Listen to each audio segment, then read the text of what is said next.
What up? I see which thumbnail you like the best then, Robbie. Well, I mean, I like both, and I figured that we would go with a different thumbnail for the actual thumbnail. So I decided that for the intro, since I couldn't find many clips of this movie, and I didn't have much time this week because it was Robbie week, I did decide to go with the more minimalistic approach. You'll have to, I keep meaning to ask you guys just send me just a regular intro. So like if you're not feeling it one week, I just can have one and I'll just throw a thumbnail. Brother Dylan, we've known each other for years. If you know one thing about me, I don't do anything extra regular ass. You know what I'm saying? Come on, man. That's for sure, my brother. But yeah, it is Robbie week still. So happy belated, my brother. Thank Always you. Good to have you, man. I know you've been working on yourself. It's hard being 32, I know, because I'm 29. I got one more year, and then it's all downhill, you know. Don't look a day above 17, Dylan. Come on. Thanks, brother. But once you hit 30, it goes to shit. We're here tonight because it's Robbie week, so it just so happened that we decided to do Robbie's pick, man, that he's been dying to do. I'm pretty sure I forced you to buy this one as well. There's plenty of Blu-rays I throw underneath. Just slide underneath and I say, hey, you got to get that one. Well, I think it was the other way around, Dylan. I don't know. But dude, I was dying for this slip. No, I know what it was. It was In Search of Darkness. It was In Search of Darkness. I got that story. I'm ready. I'm ready to talk about it. That's why we both wanted this one. And then Vinegar Syndrome, very shortly after part 1 came out of In Search of Darkness, they released this incredible Blu-ray, and they did 2 variant slips, which is very cool. I think it's very worthy of 2 separate slips, and they both sold out. Show the back. Yeah, only can get these on Vinegar Syndrome. And dude, give us a little spin, Dylan. Me and Star. Spin it, dude. Spin it. Tail spin. Turn around. There we go.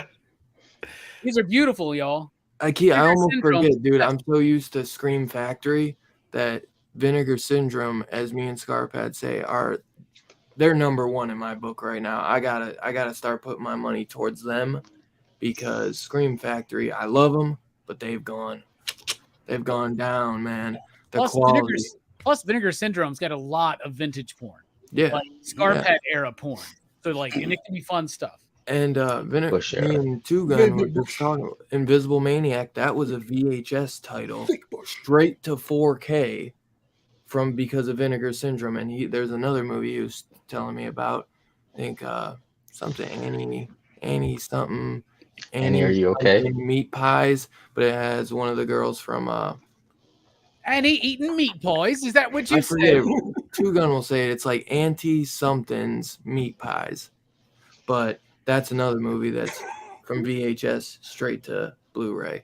So Vinegar Syndrome, man, I love what they do, man. And this fucking slip, they got the best slips in the game, without a doubt, without a doubt. So Fade to Black, 1980. Dude, I'm excited to talk about it. I'm waiting as soon as I go, Two Gun's gonna fucking tell me what that movie is. But before we get into it, I know I gotta hear it is Annie Lee's Meat Pies. I think that's it. I like the first title better. What was that? I said Auntie's something Meat Pies. You guys just made up. That's what he your own. liked. I like that first one better. Annie Lee's Meat Pies, yeah, and it has Karen Lee in it. But hey, look at the back of that slip. Quite a back. I thought you said Auntie needs meat pies. That's right there. And he eats meat pies. Yeah, but it has Karen Black and Mr. Miyagi.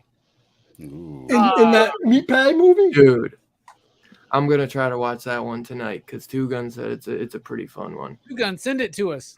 That's what I've been hinting to him, but we'll see. If it's got ass on the slip, I think it's he's not great, like my friend. he's questioning if it's worth it or not. He's Send like me it's them worth meat pies, it 'cause it's a baby. VHS Shit, if he sent Blu-ray Scarphead version, a but he's like, you might not like it, so I'm gonna check it out.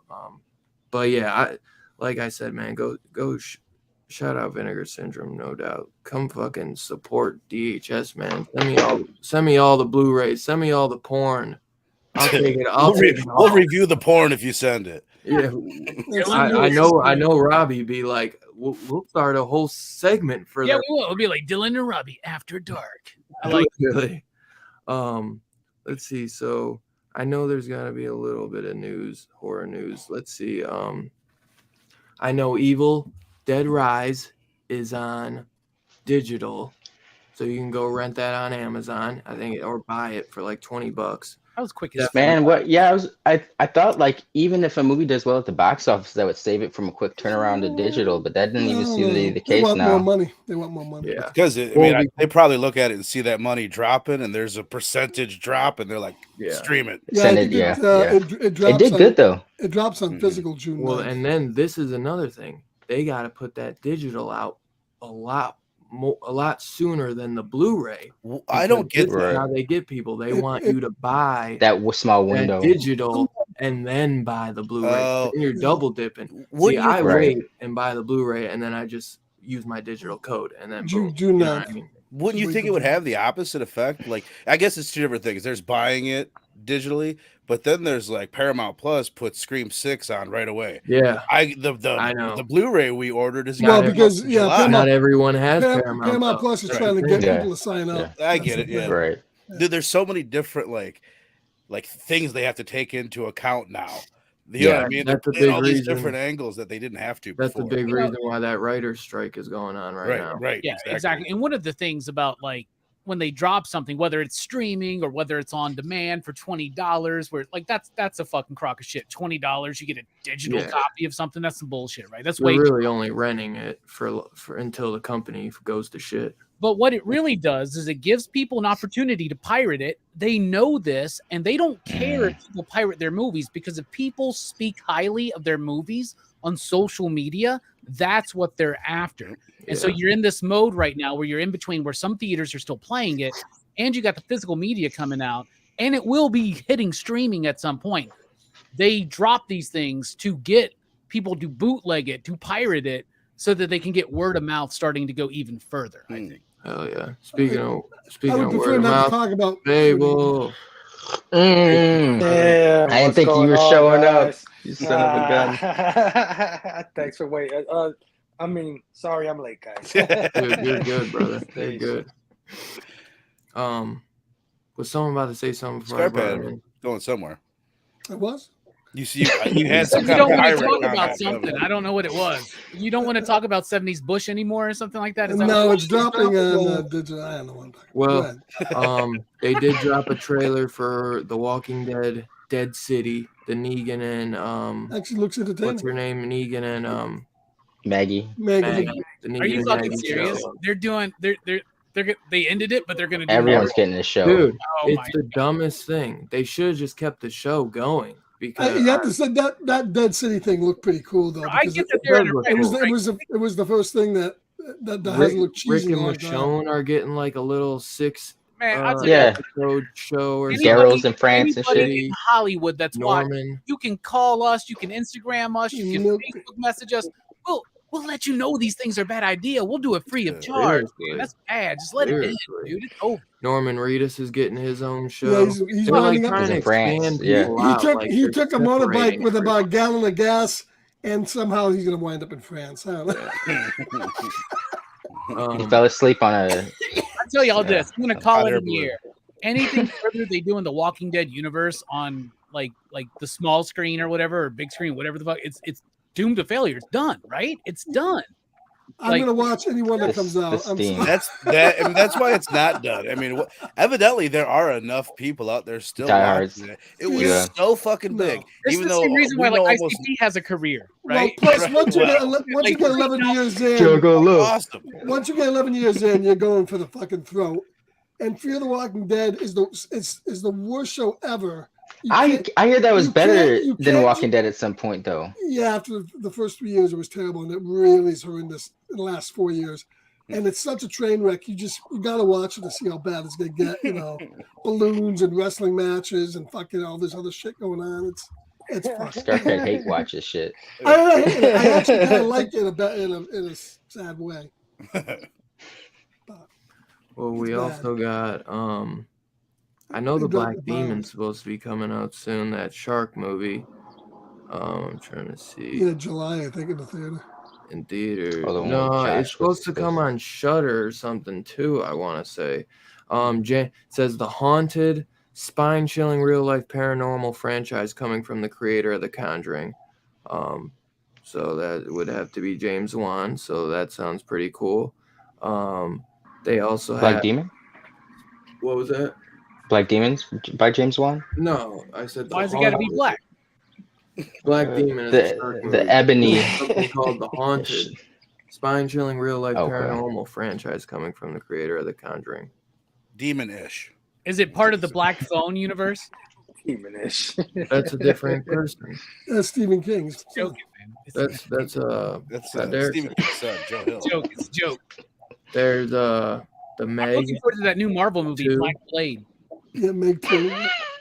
the Meg 2, The Trench is coming out, which if you've seen the trailer, looks I think that looks. I think it looks fun though, bro. I, He's dude, fucking. I mean, I have come fun on with now. the first one, so I hope they just go bigger. That's all I want for them. to Ooh, go bigger. I Barracuda. did The hear, first one was pretty big too, so yeah. yeah. There's supposed to be three freaking Megs in it. Y'all heard about this new movie coming out after it called Black Barracuda? Have y'all heard about that? Yeah, That's for real. it's the sequel to Cocaine Bear. I was thinking No. Cocaine Bear.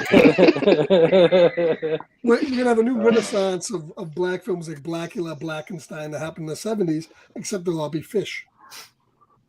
Wow. I like that idea.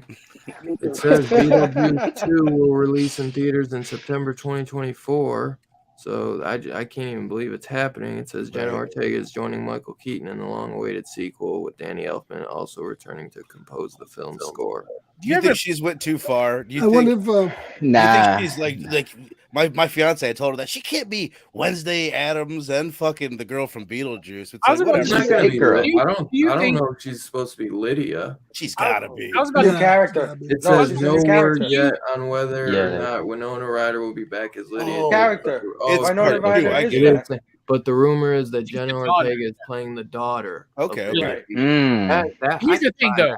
Do you think that like Christina Ricci and Winona Ryder like call Timothy Burton and be like, "What the fuck? Like we're still alive, we're still acting. We're Jenna Ortega." Do you think that like they Scorsese got the same phone call from she's the Robert new De Niro hotness. when, New when hotness. fucking Yeah, Leo DiCaprio was in all of his shit, right? I don't know. I doubt Weird. it. Christina Ricci probably did. That's why she got the role in Wednesday. Yeah, She was in that. I just hope they bring back Christina Alec Ricci still Baldwin to looks good. shoot Beetlejuice. I can't wait to see a And, 70-year-old Beetlejuice. What about y'all? Seriously, that's wild. I can keep this man, bro. Yeah. Come on, he's still Damn, running around as Robbie is Batman. taking shots today, boy. Robbie got his gun out. This shit is like boom. Sadly, because of that writer's strike, Blade has got postponed, so that fucking And sucks. renamed Black I'm Blade. telling you, it's gonna be about his daughter, and they're gonna do some Buffy the Vampire Slayer shit. Dude, that would piss me off so much. I mean, I have no He's lie. he's older than Wesley Snipes was when I was Wesley just Snipes saying, it's also probably made gonna the be- almost made the third Blade Probably movie. gonna be delayed so long that you can bring back Wesley Snipes. How old is Sticky Fingers? Maybe he could come back. I don't know. I'm just saying. Yeah, he's probably about the same age as Mahershala, maybe older. Oh, Well, what does he and look like? Is his skin still looking good, man? He looking Another- really good, man. Shit, bring Wesley back. another great announcement: Weapons. Pedro Mm. Pascal starring in the next horror movie from Barbarian director Zach Kreger. Oh, That's nice. gonna be good. So that should be pretty cool, man. I don't know what Weapons. That's a weird title name, but Pedro Pascal, Zach Kreger, I'm down for that. It says it is a horror movie, huh? That's good. 'Cause I Yeah, was it kinda says curious. it's a horror movie, Nice. so that's fucking awesome. Called Black Weapons. Because I'm hearing little mixed things about Ari Aster's Beau is Afraid. I've heard a lot of mixed things about. Oh, I'm sure. Yeah, He's the guy- Yeah, Even you're- fans though of him say it's a weird one. Hmm.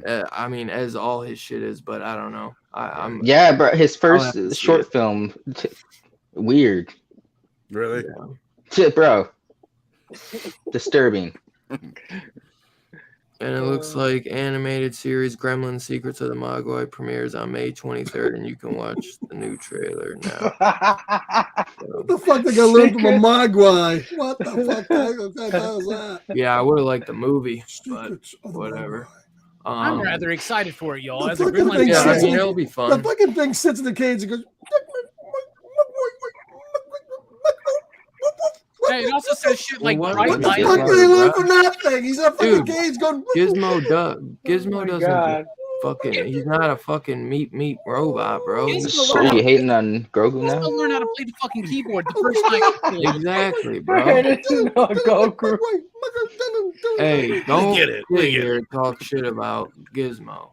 That's Yeah. my That's why we What do draw you the learn fucking from mind him? scar It doesn't back. sound like So it. why are you talking shit Maybe about they should Gizmo? interrogate him under some lights and be the interrogation of You Gizmo. keep the Oh, mob- Hey, it's gonna be something to bring kids in it, man. Maybe this will make them think. I Hey, think they should there's some strap legs Gizmo's under it. ass down to a Bring him table and make back. him fucking talk.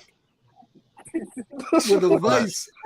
With What are a your vice. secrets, you fucking mogwai? In a cave with scraps. Chinese water torture.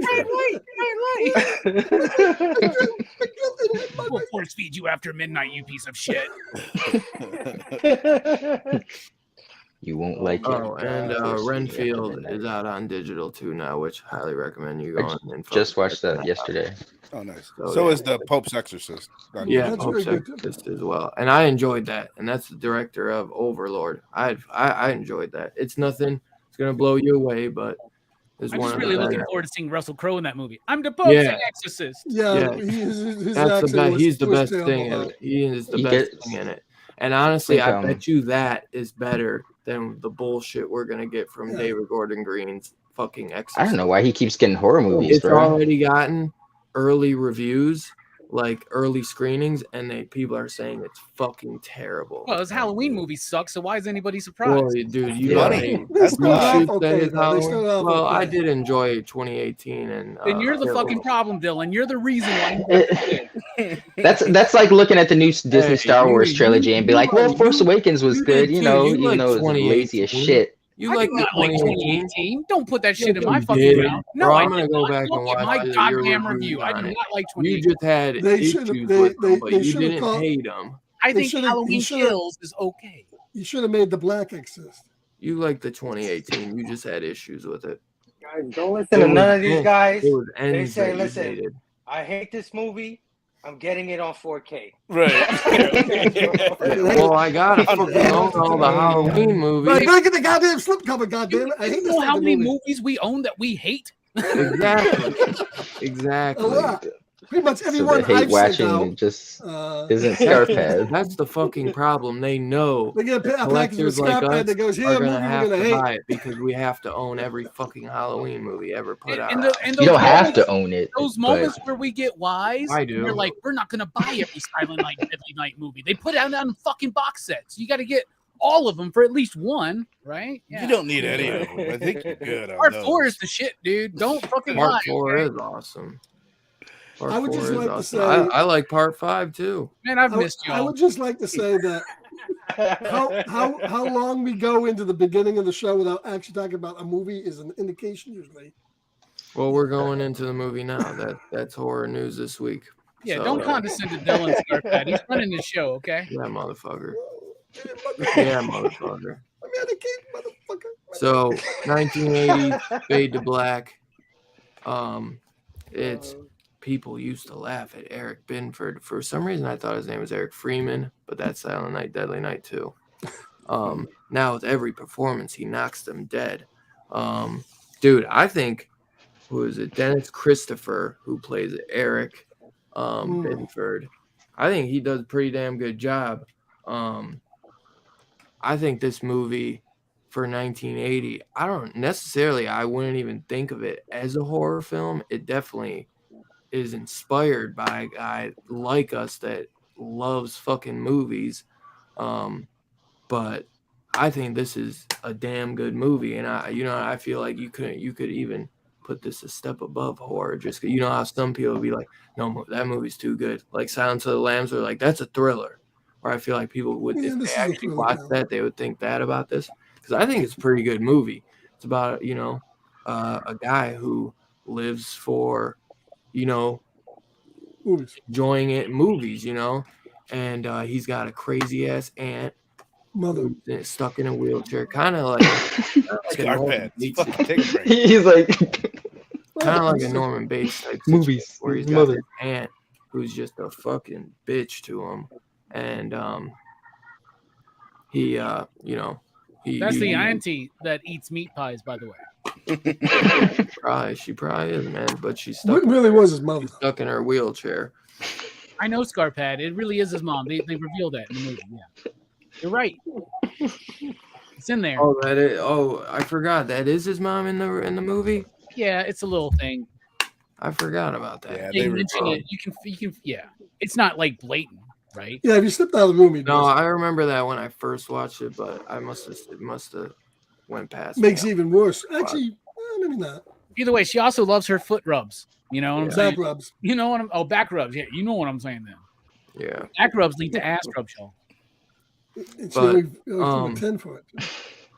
I guess this movie's, it's like it is a slasher definitely, but it's about a guy who's just obsessed with, Hollywood cinema and just classic movies, and he's got his own little film projector in his room, and he's just one of them guys that just sits there, watches movies over and over again and just repeats it. And as he starts killing people and once he goes off the rails, he starts like mimicking movies and calling himself famous characters from these movies. Yeah, we don't know anybody like that, right, guys? Certainly not people who watch movies over and over again now. Hey.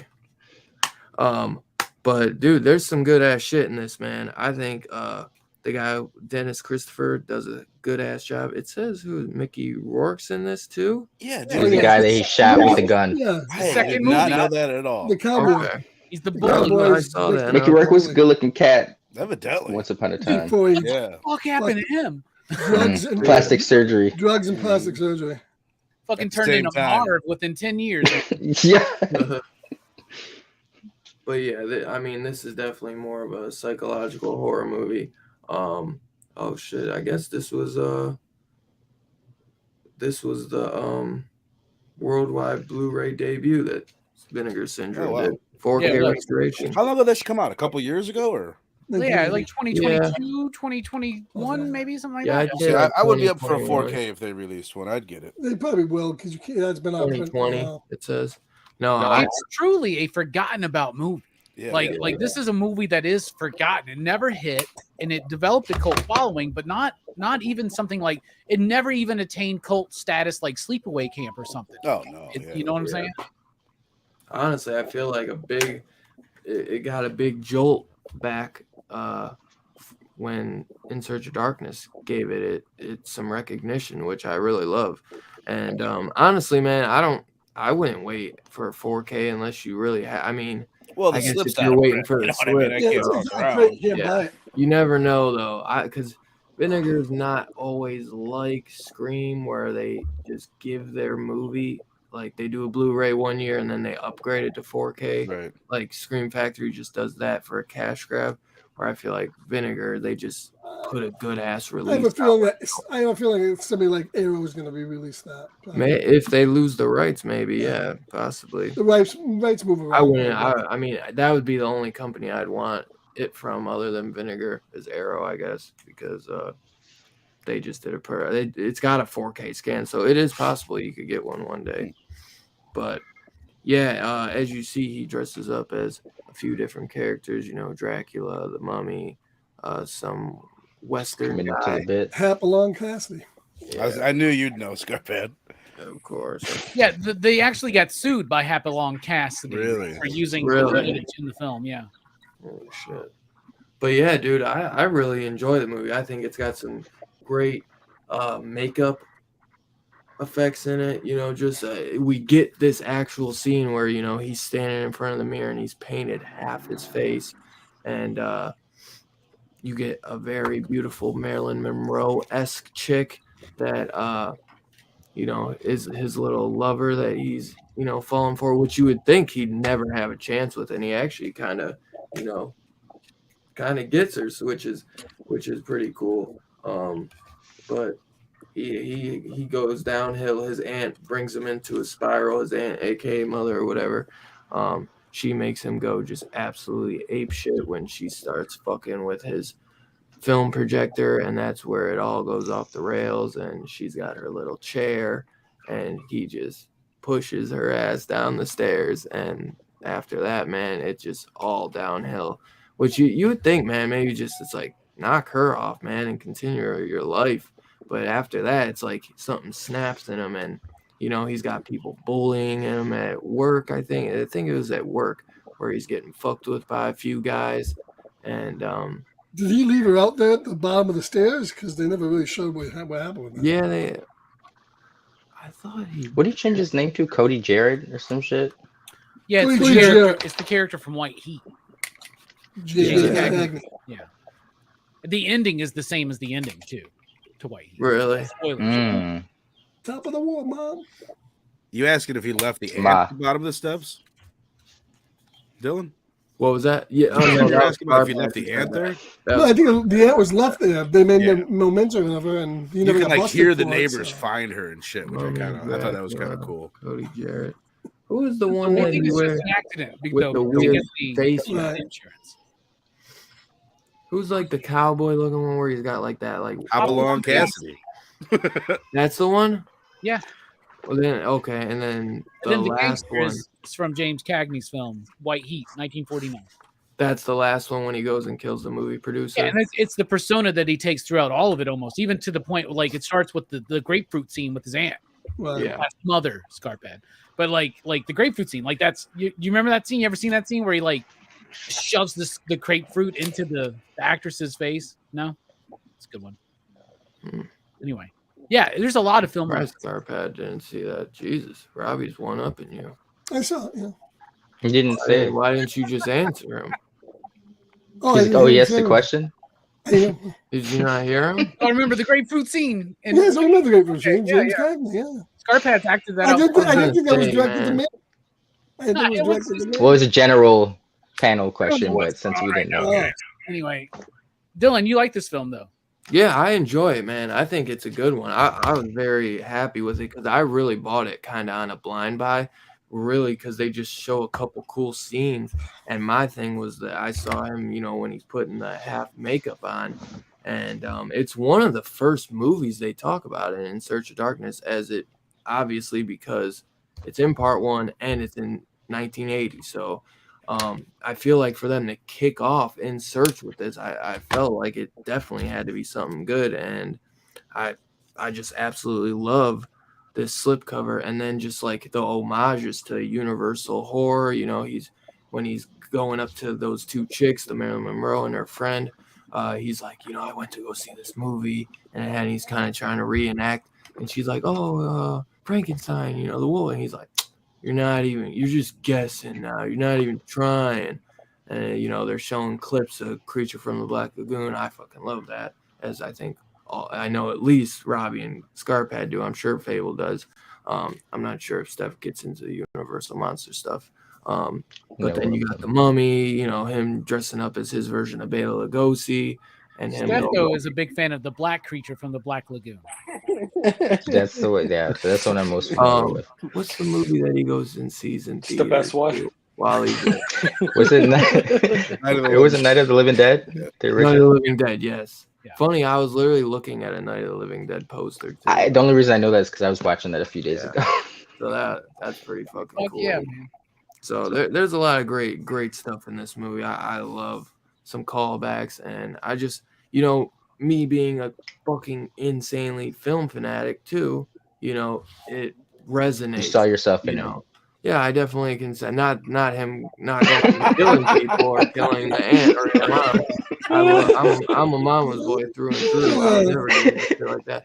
But him just being obsessed with movies, and that being like, that's his one happiness. That's his safety. He goes like, he literally barricades himself because he doesn't want to talk to his fucking aunt. She's like, this bitch annoys the fuck out of me. Like, leave me alone.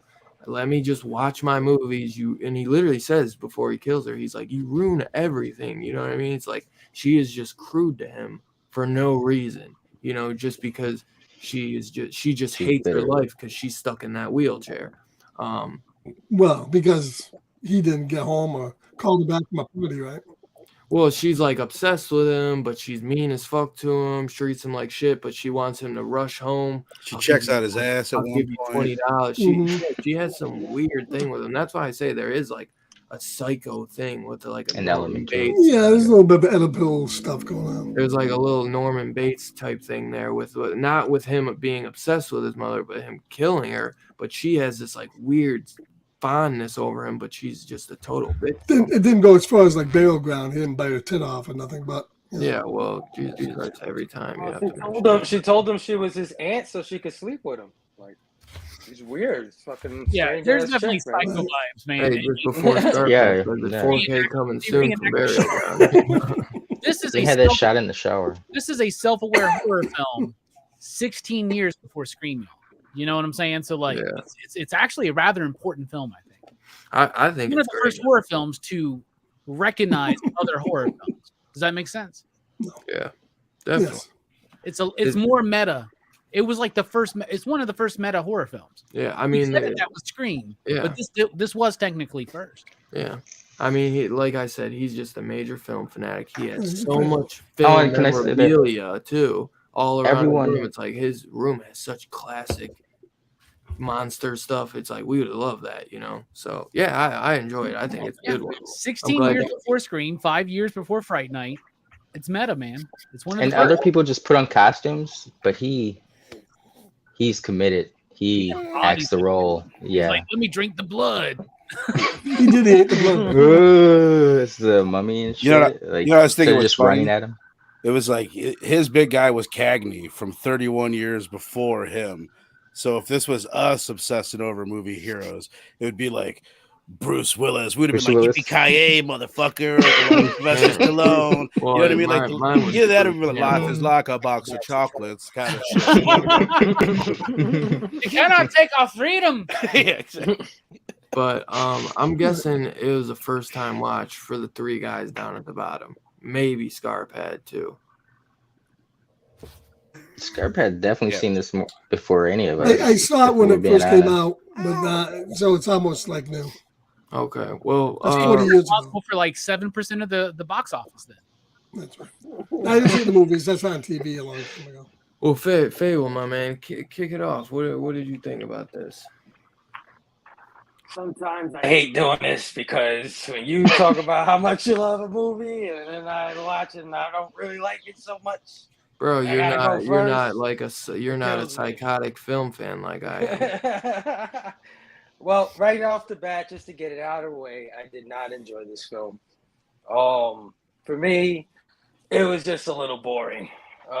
That's just the gist of it. It was just a little boring for me. It's a bunch of good actors that I saw in there doing real bad acting, which is kind of weird for me. Mickey Rourke highlight. Yeah, I mean the main actor, he's a good actor. That guy, like he's been in stuff after this that is really good, and he's done a great job. So I don't know. If y'all remember, he's in It. That blew my mind when I just saw that. Yeah, he's been like quite a bit of Who's big he movies. playing It? He's adult Eddie Spaghetti. What? This was his take, I guess, on a man turning, psycho and going down that road. And I appreciate the take, but I don't know. I was just a little bored, fellas. I'm not gonna lie. It's not a lot of killing in this. The way I'm going into this thinking there's a horror film, and there's some horrific parts, and it does pay homage to horror, but it just wasn't, it didn't do it for me. So, pretty cool idea, but nah, I pass on this one. For sure, my brother. Well, it's either I do you last or you go first. So I know I say I just want y'all to know. I say birthday boy for last. Fable's breaking my fucking heart right now. I'm just gonna tell y'all that. Steph, kick it off. Let's see if he breaks your heart too. Fable softened the blow. This was a movie, and it wasn't bad, but the main actor was solid enough. There was a weird dichotomy between like him, they're trying to certain points paint him as a sympathetic dude, but then when he's like killing people, he's full on fucking goofy, and it's just like it didn't match up for me. It's some I do appreciate the meta-ness of it, but it was a little boring for me. I agree with that. Maybe I'm not getting something, but I thought it was a film. Wow. Kinds of words of hyper. Oh, wait, black film. All right. Well, look. Can I just add something real quick to all of that? It's funny that you say that this movie was meta before the Scream, because watching this made me feel like this was a bad movie from the 90s. Even though it was made in 1980, so it was kind of ahead of its time, but it was ahead of its time at being a bad movie from the 90s. All right, that's what I wanted to add to it. I don't know. That made me feel any better, to be honest. Thanks a lot for adding that. We're gonna put that on the Arrow Blu-ray release for the 4K. All right, I just want to say, like, which it took me out of it a little bit. Kills were a little bit goofy. Like I was pointing out earlier, he's like chasing dudes, the mummy. No one can see you, so I don't know why you're acting as the mummy, but just attack the dude's ass. Maybe he just wanted to. Because he knew make him have a heart attack. Yeah, that was his goal. Yeah, but then it's just like he killed the chick by chasing her out, running with his cape in the air, all goofy and shit. Character. Because he's living the true actor never breaks character. He's not a part of the real world, guys. When he shot. And none of those kills, Mickey Rourke, though, no one was around. I mean, when he's chasing the chick down the street, like no one's around. It just took me out of it a little bit. I know you're supposed to have a suspension of disbelief, but these motherfuckers believe that goddamn Christian Bale could run across a goddamn apartment building in 19. You're goddamn right. You're goddamn right. No, Christian Bale made me believe that, okay? He's a damn good actor. I look at it like the kills don't like. Dylan, you said it was a slasher movie earlier, and I was sitting there. It's like a psychological. Yeah, I didn't really. No, I get it. Like I was debating with myself earlier, like, is this a slasher? Because it does. I wasn't going to call it that. I get it says that on the back of the Blu-ray. The closest. I get it. Well, what I'm saying is, it's a fucking weird slasher. It's oddly structured, almost exactly like May, which we watched last week, or at least a couple of us did. Slasher. That's It's the same fucking profoundly thing, where it's like infused. this awkward guy. You're from the killer's perspective. He doesn't do anything, it and then the last ramps up to half the end. hour he kills one Or- person, and then he starts killing a bunch of people. It's the same kind of a setup. I will say, I knew you two wouldn't like it. I had a feeling that I just knew it was going to go exactly like this. I liked it quite a bit. I thought it was pretty fucking entertaining. I really I had a liked- feeling you were going yeah. to say that as well. Yeah. Well, here's one thing exactly. I like that. I look at this movie and say it's 1980. So they're not like looking like, oh, we're gonna go make a slasher movie. This isn't. They haven't seen Friday the 13th. This isn't like the slasher boom. That's why movies from 1980 and 81, like early 81, they're all like really interesting to me because it's the beginning. Like people are figuring out how do we make a slasher movie or something with like a body count with young people where we're killing a bunch of young people because that becomes a Right. thing. To me, this is a total standalone. It's not like those. It's barely a slasher. It's almost its own subgenre, which is like a killer's perspective slasher, like May, like Maniac, like American Psycho, or Well, what about The Fan with Robert De Niro that I watched a few weeks ago? yeah, I like yeah. that. Shit like that. I loved the main character. I totally get where he goes back and forth because what's weird is they never try to make you not like him.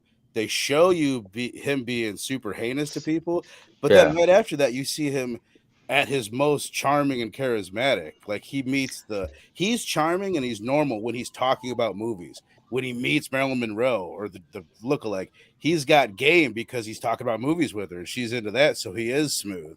Same thing with the producer when he's smoking a joint riding down the road with him. So like he stays likable the whole time. I'm not saying it's fucking perfect.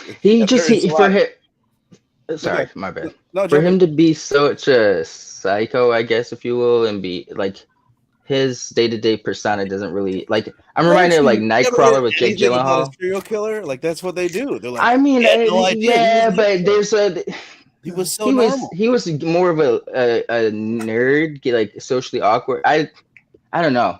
He didn't have that off factor to him during his day-to-day when he's talking to people, like.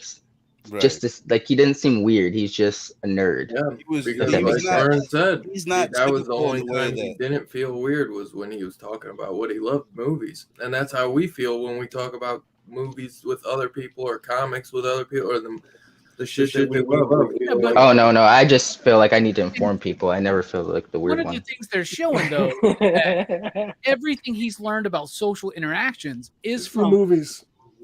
Right. And so he doesn't know how to talk to people. He doesn't know how to act to people. Even when he's being charming, he completely loses it when Marilyn Monroe lookalike's friend says something and he calls her stupid. Right.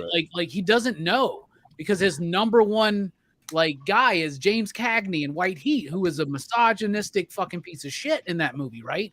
But we used to do movies like this. We used to do character studies on unsavory people or tragic looks at people, how they fall into madness. And that's what this is. It reminds me, and I get why you guys are saying what you're saying. I get it. Y'all said the same thing about Henry, Portrait of a Serial Killer, which is a movie I really thought was powerful.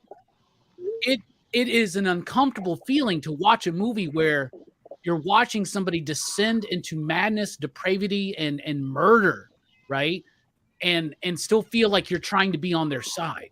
It's weird, right? Yeah, before the 80s, you didn't have the descent part. You just had the murder part.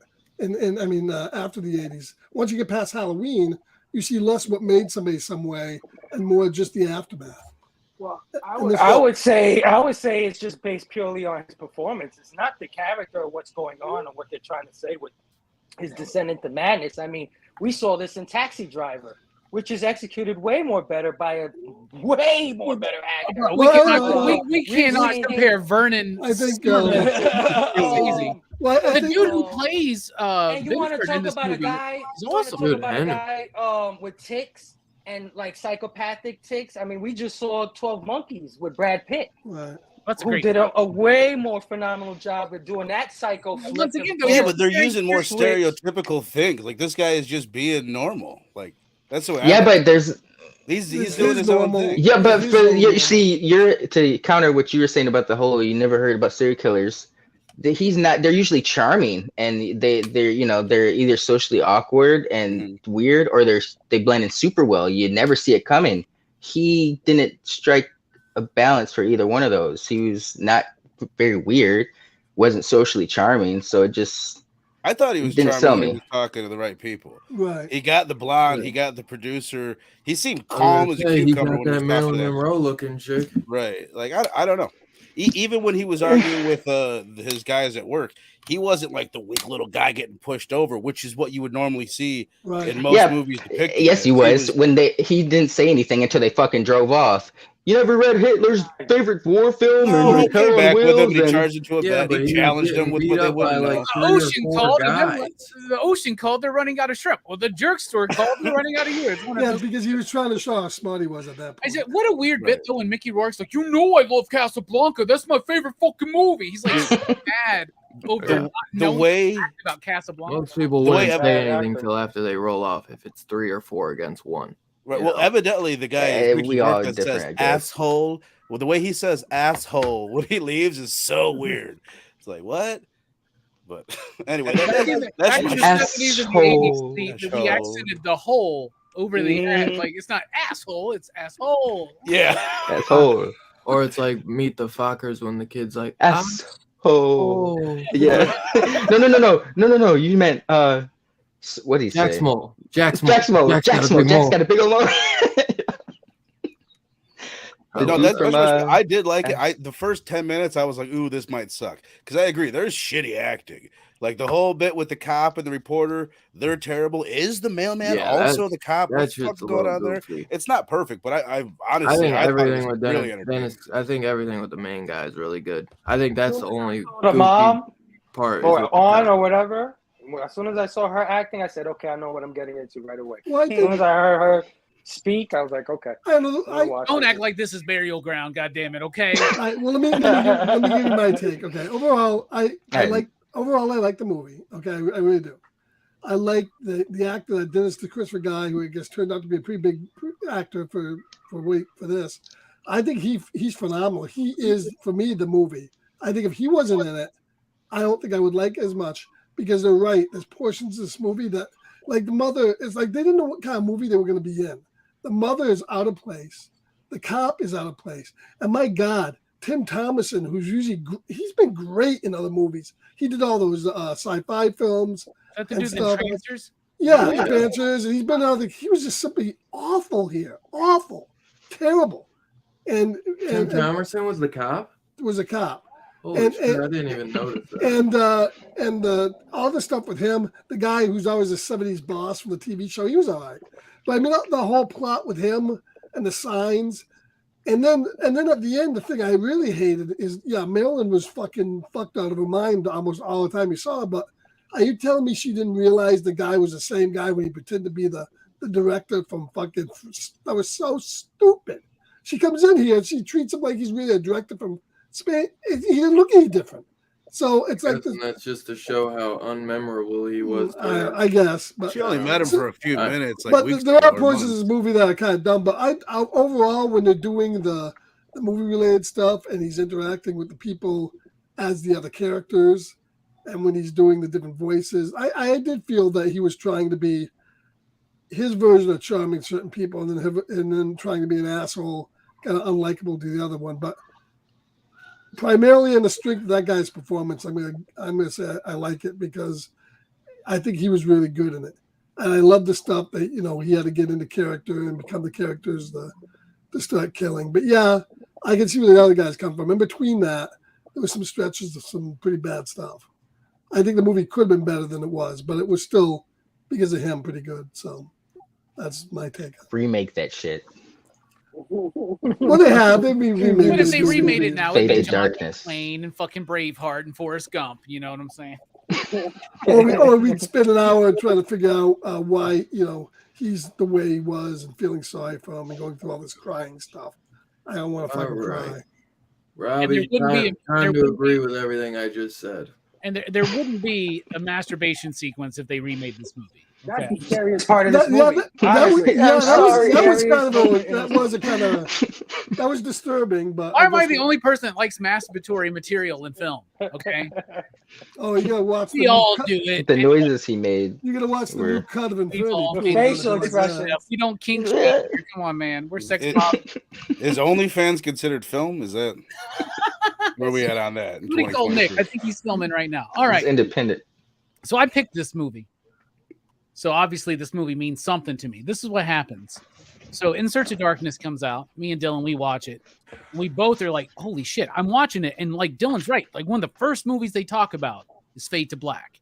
And a memory got unlocked. Like I had forgotten about this fucking movie. But I grew up obsessed with Universal monsters and shit.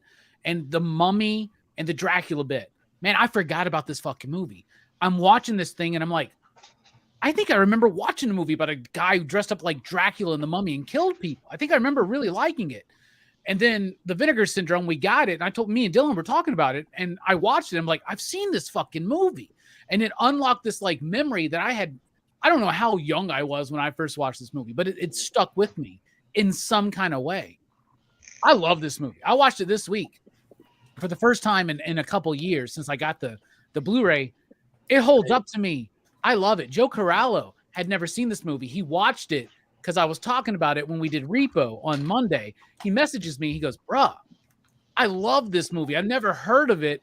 Thank you so much for introducing me to this movie. I understand everything that y'all are all saying. I get it. There are some major fucking problems in this movie. It's not perfect. My cons.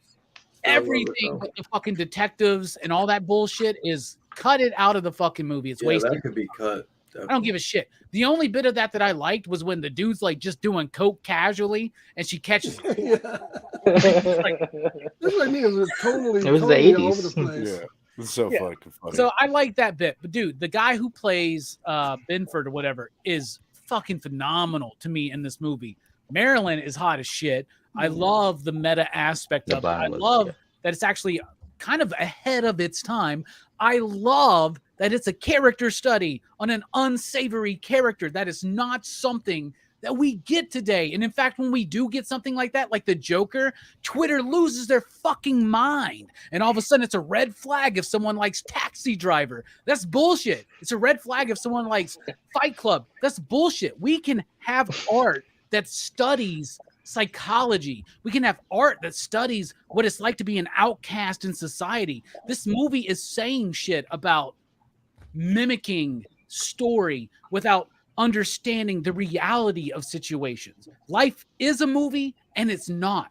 You got to live life with a balance. You got to live life with significance applied to it as if it's a movie and it's your movie and you're the fucking star and you write and direct that thing and actualize it the way you want to. But at the same time, you got to understand how people are. People are not actors in your movie, right?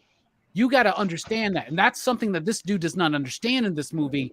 And it is a very important movie to me for a lot of cinephiles to fucking watch. Because it's easy to get locked up in the glamour of fiction, right? And fiction can be very powerful in our lives, whether we use lessons from fiction and apply it, or whether we directly apply fiction to our lives and create a character for ourselves of who we want to be. There's a right way to do it. There's a wrong way. This is a dude struggling with identity crisis. He's struggling with sources of power. He finds his power in projecting through these other characters. He doesn't have this within himself. I think it's going deep. And yeah, if they made this movie today, they would call it a psychological thriller. It's a fucking horror movie. I don't give a shit. This dude's going crazy and killing people. You know what I'm saying? But I think it's bold. I think it's bold, first of all, to be meta, to be in a world, a reality that recognizes horror films and the influence on those horror films. Scream barely skips the ground, barely digs into the idea of the influence of horror cinema on horror files, right? This one does it. And this is a time, 1980, this is actually so ahead of its time. We haven't even gotten into the conversation yet about the video nasties, truly. We haven't even really gotten into the conversation yet about the slasher era and what it's doing, right? It is making a statement within the movie about something that's going to take over the mainstream. When this movie was released, Siskel and Ebert reviewed it. Siskel didn't really like it. Ebert really did. If this movie would have been made 2 years later, he would have hated it. You get what I'm saying? Like, it's so ahead of its time. It was ahead of Roger Ebert. I love this film. It's strengthened and anchored and cornerstoned by the performance of the main character. The music is fucking phenomenal. It ain't Goblin, but it's trying to do something different. It's utilizing different techniques. It's trying to be experimental. It has a reverence for film, but also a fear of the influence on film, and not in a bullshit fake way that we got with all the fucking, the just say no, parental advisory, Nancy fucking Reagan, all that bullshit that we got and lived through the 80s and the 90s. It's actually intellectually taking apart the idea of what it's like to really be into horror films and how that can be a dangerous thing if you are not connected to reality in any kind of way. I fucking love the movie. I think it's got style. I think it's got one amazing performance. It's got great music. I like the structure of it. I don't feel bored in the movie, but it does, like all the shit with the detective and the other woman. It's meaningless. It drags it down. I get all those criticisms, but I think this movie is actually ahead of its time, incredibly fucking important. And that's why I've been demanding to talk about it here on DHS for years at this point. And I'm so glad. But I don't think it's really a treaty on like horror show, because let's face it, the guy, he only like 2 of his characters were horror characters. The rest weren't. They were a cowboy. It's about violent cinema. Right. Exactly. It's about violent cinema. So it's, well, yeah, and to a certain degree.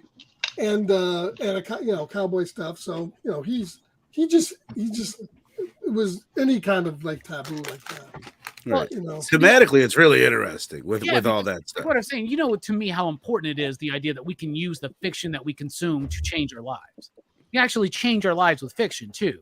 Like I believe I have some crazy ideas about all that, but like this movie is doing such a good job because it's not saying the movies influenced him into being this. We're not talking about like the post-Columbine fucking reaction and shit like that to like things like The Matrix or Marilyn Manson or whatnot, right?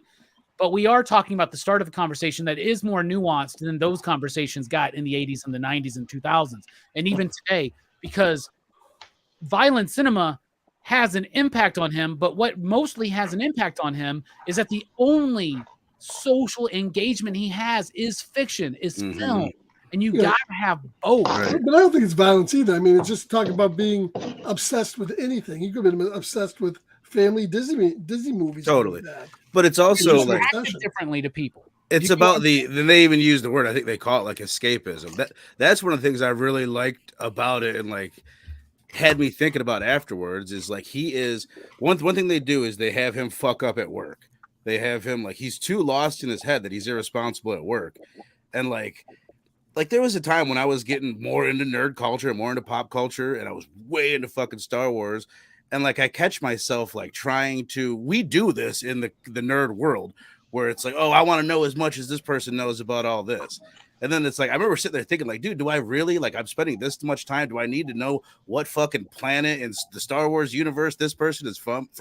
Like, it's the most useless goddamn information ever. Literally, there was a Star Wars talk at work like last week, right? And somebody like really fucking angrily was just like, oh yeah, how many Death Stars exist in the Legacy universe? And I'm like, bro. Yeah, that's a good fucking question. I'd like to know that. Like, burn. How many? I think they got fucking 5 more Death Stars worth of movies to come out of the fucking. I'm not saying it's a bad thing. It's fun, but it's also there's a limit to that. There's a limit to how much time you should spend thinking about fictional universes. Now that's why I like what we do. If you love it, man, whatever. I go to a fucking Tom. I go to a fucking. I get it. I'm not saying movie. it's bad. I think I'm gonna see a fucking war movie. At the end, they're fucking destroying the fucking Death Star again in the trench. Can I not escape from this? I'm not saying it's bad. It's like anybody can like Halloween Ends, but if you live your life like Cody Dipshit, whatever the fuck these nuts' name was, Corey Cunningham, is that Corey Jarrett, Corey C. Corey Cunt. Just like you can't like just live I don't know. Dylan's not running around acting like that. If I see a fucking Death Star, one more movie, I'm gonna stroke out. I'm gonna go fucking post and kill him in the theater. It's also the same shit. Halloween You ends. know, See, you know, I want to black see is that not movie. broke out, I want to period. see that Descent into Madness. I'm paying to see that. Right? Fables be reading, hey, they're talking about new Death Star in a movie. Uh-oh, fucking Scarpads. He was talking about beating up. You know how they Cody Jarrett? Fucking Scarpad, man. Hey, I love that. I'm Cody Jarrett.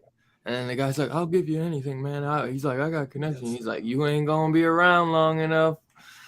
That's a good scene, man.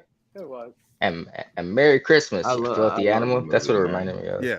Well, that's who it is. Yeah, right. And that's Cagney, isn't it? Yeah, that's Cagney.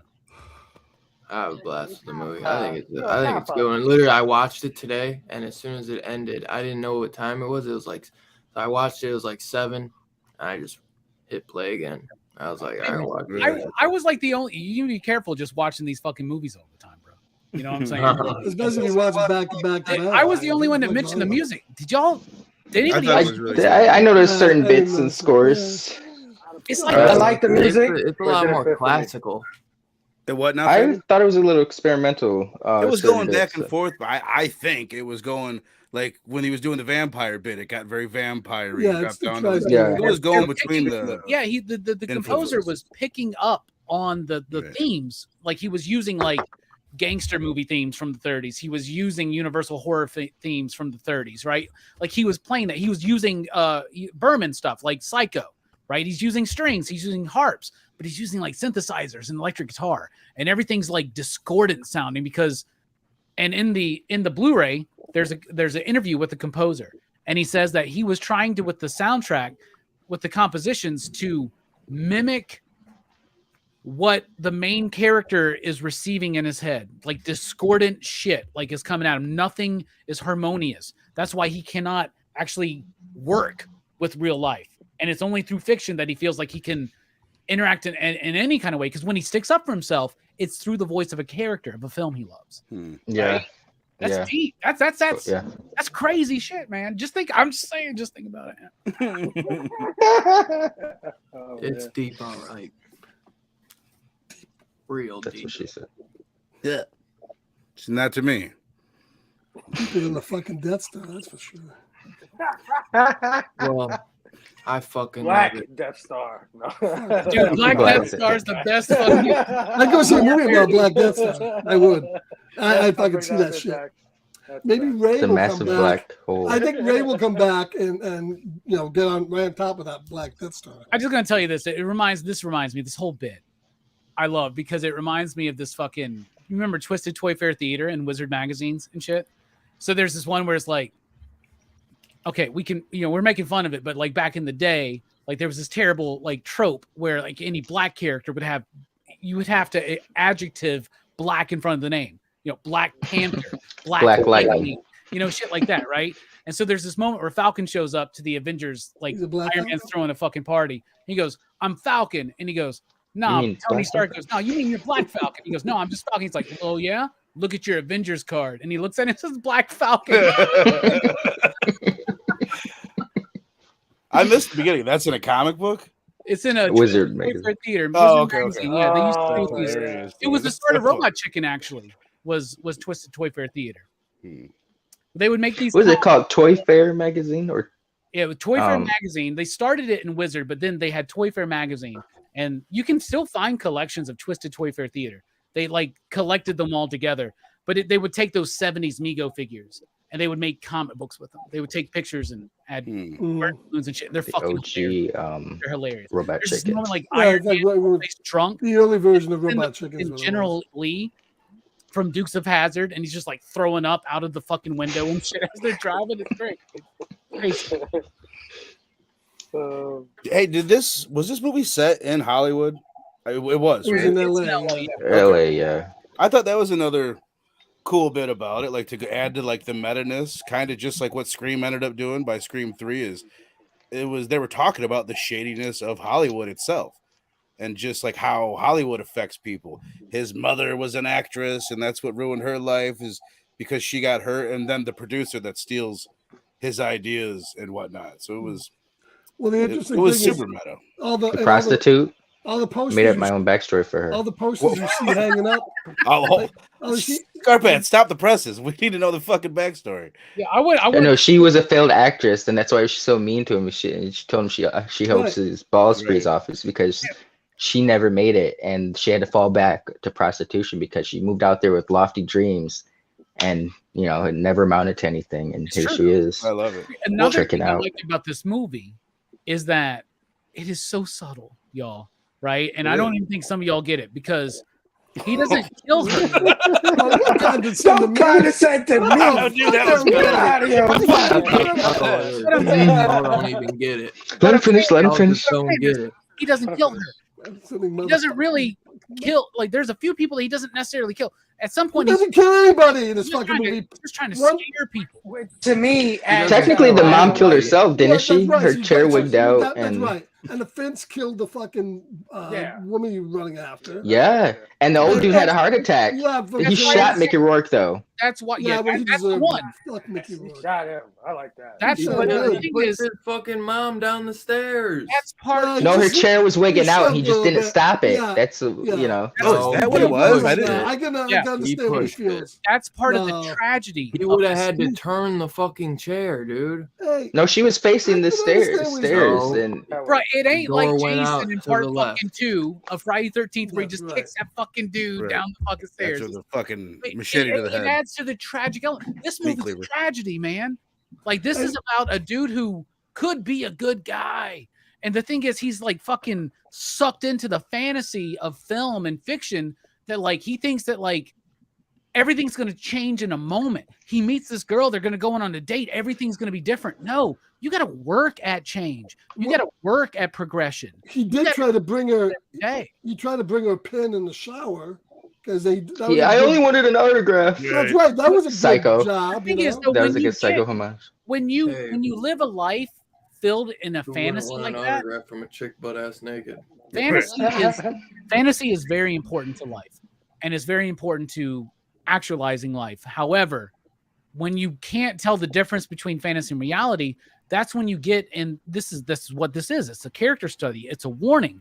This dude doesn't know how to interact. He has to take on these forms, and it's not to better himself. It's like it's a form of hiding that he's doing, right? And he can't approach anybody without like taking on a persona, and it's not in a real and authentic way. This movie's a tragedy because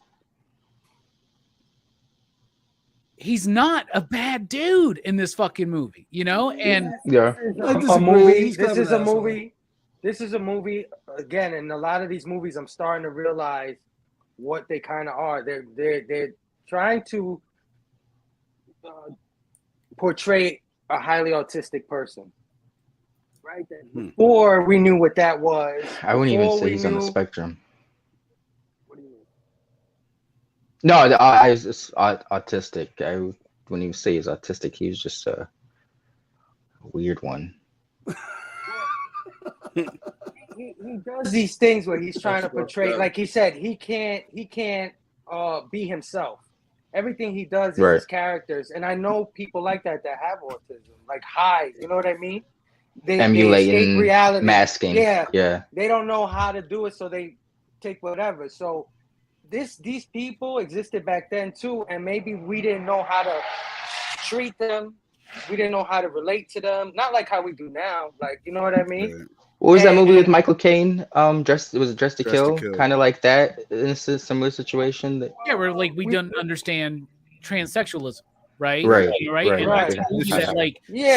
It seems problematic today, but it is an honest attempt at the time to try to like discuss. Exactly.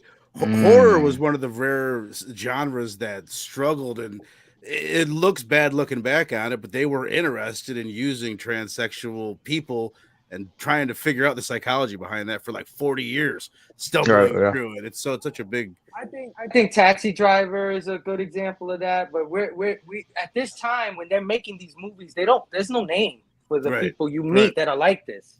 There's no name for these kind of people. So but when I'm watching it back, I'm like, I could see the characteristics, and now we do have a name for it. You know what I mean? Right.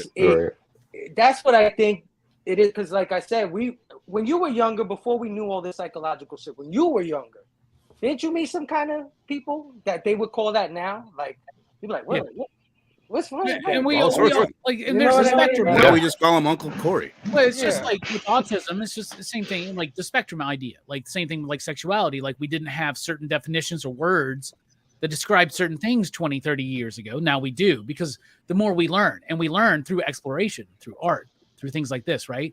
And one of the major themes of this thing to me that I love is, and I feel like there's a parallel in Taxi Driver, there's a parallel in The Joker, regardless of what you think about those films, there's a parallel in Henry about society not being able to help somebody like that. Mm-hmm. Like nobody helps. The only person who helps him out, who cares about him in any kind of slightest way, is a woman who's just trying to be nice to a dude.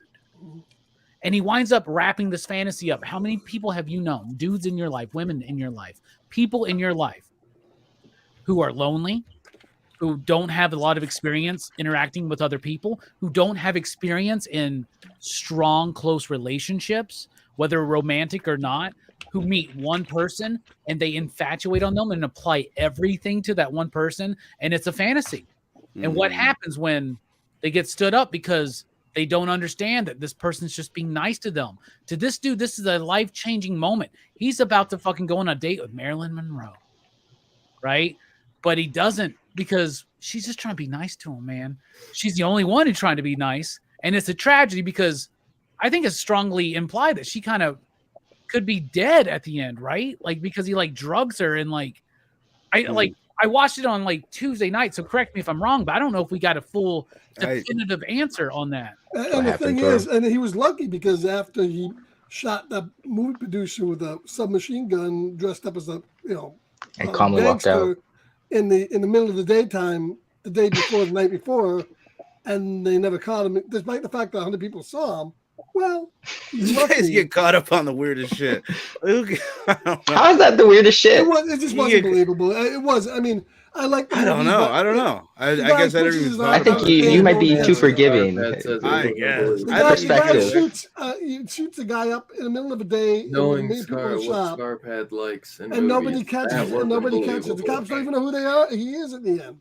This is something I noticed as well, though. So it's I didn't think about it. I thought everybody ran out screaming. He did take his time. He did. He just strolled on out with the gun on his shoulder. Right. He was dressed like a gangster in Hollywood. They probably thought he was. Well, there's an element. Okay, I haven't heard anybody else speak on this, and I'm not saying that this is what's going on, because I think everything that you see in the movie is reality. But we were talking about American Psycho. We were talking about American Psycho, right?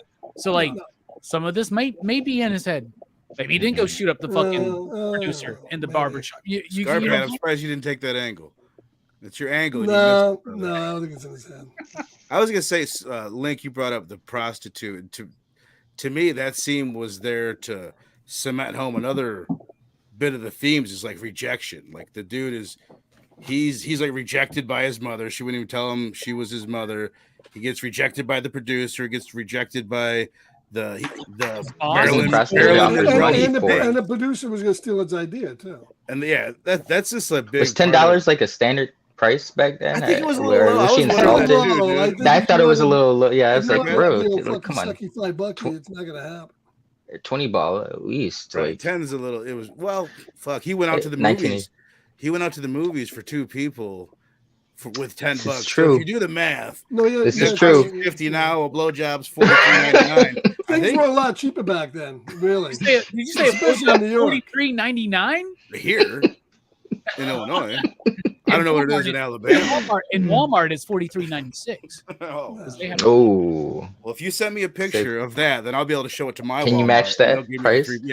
They'll price match that.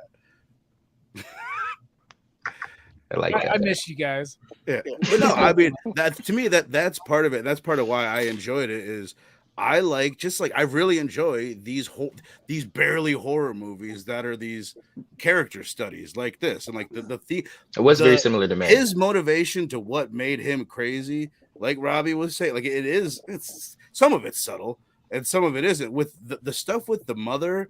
Like they don't really pound that into you, even like that she's lying to him his whole life. Right. Like she's blaming him for her loss of her Hollywood career. Like that's all that shit I thought was really interesting in the movie. Yeah, that The problem bit is they was. had it portrayed by that actress who you couldn't take seriously. It wasn't a serious. I said I was sorry. It wasn't a serious delivery of that That bit where material. she Which fucks one's her this? face. Who? The mom. The Oh, mom Mom. it wasn't delivered in a serious way. I don't know, Like, man. really. I have plenty of people in my family that act just like her. You know, so like It's that usually was, over the top. It's usually over the top a little bit.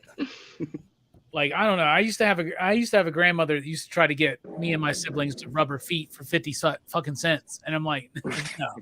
Feet That's is not okay. If you're okay with feet, nothing above the nether reasons. I have no problem with feet, but man, my granny's feet. Trust me, y'all don't even want to even know. Y'all don't even want to even know. All right, so we're waiting on Dylan, but I guess we're going to be getting into the ratings now because I see we're over an hour in. So maybe we should go final thoughts and the rating. And you out there in the chat, let us know what you think about Robbie's awesome pick, Fade to Black. And I'm just glad that we all got to have a conversation about art. And that's what we love. That's why we do what we do, y'all. Because if this dude would have had DHS, maybe he wouldn't have killed some people. You know what I'm saying? Maybe he could have had This is true. place where Steph could have been like, nah, dude, she's just trying to be nice, bruh. You know what I'm saying? We all You're need reading too much into it, bro. Did you say if you had VHS? you gotta Oh, wait 3 days to VHS. call her back. I think Okay, so. yeah. If you had a VHS. DHS. Fable. No matter what. Final thoughts and your rating on this film, bro. All right, so final thoughts is I listened to everything you guys said, and you know, it wasn't but it wasn't lost on me the messages that were being said. I You saw said, them. screw all They you. were- I don't believe them. They were pretty blatant, right? I think they were pretty out there, like in your face, trying to give you a message. But it's got to be entertaining too. Like just because it's super deep doesn't mean that. I Or mean, is it? it is. I mean, Robbie said some good wasn't points, that and deep. they are No, making was some good entertaining. whatever. But it wasn't entertaining enough for me, and the acting is what brings it down for me. Actually, it's all the performances. As soon as the mother steps in, I'm like, okay, I can't take none of this serious.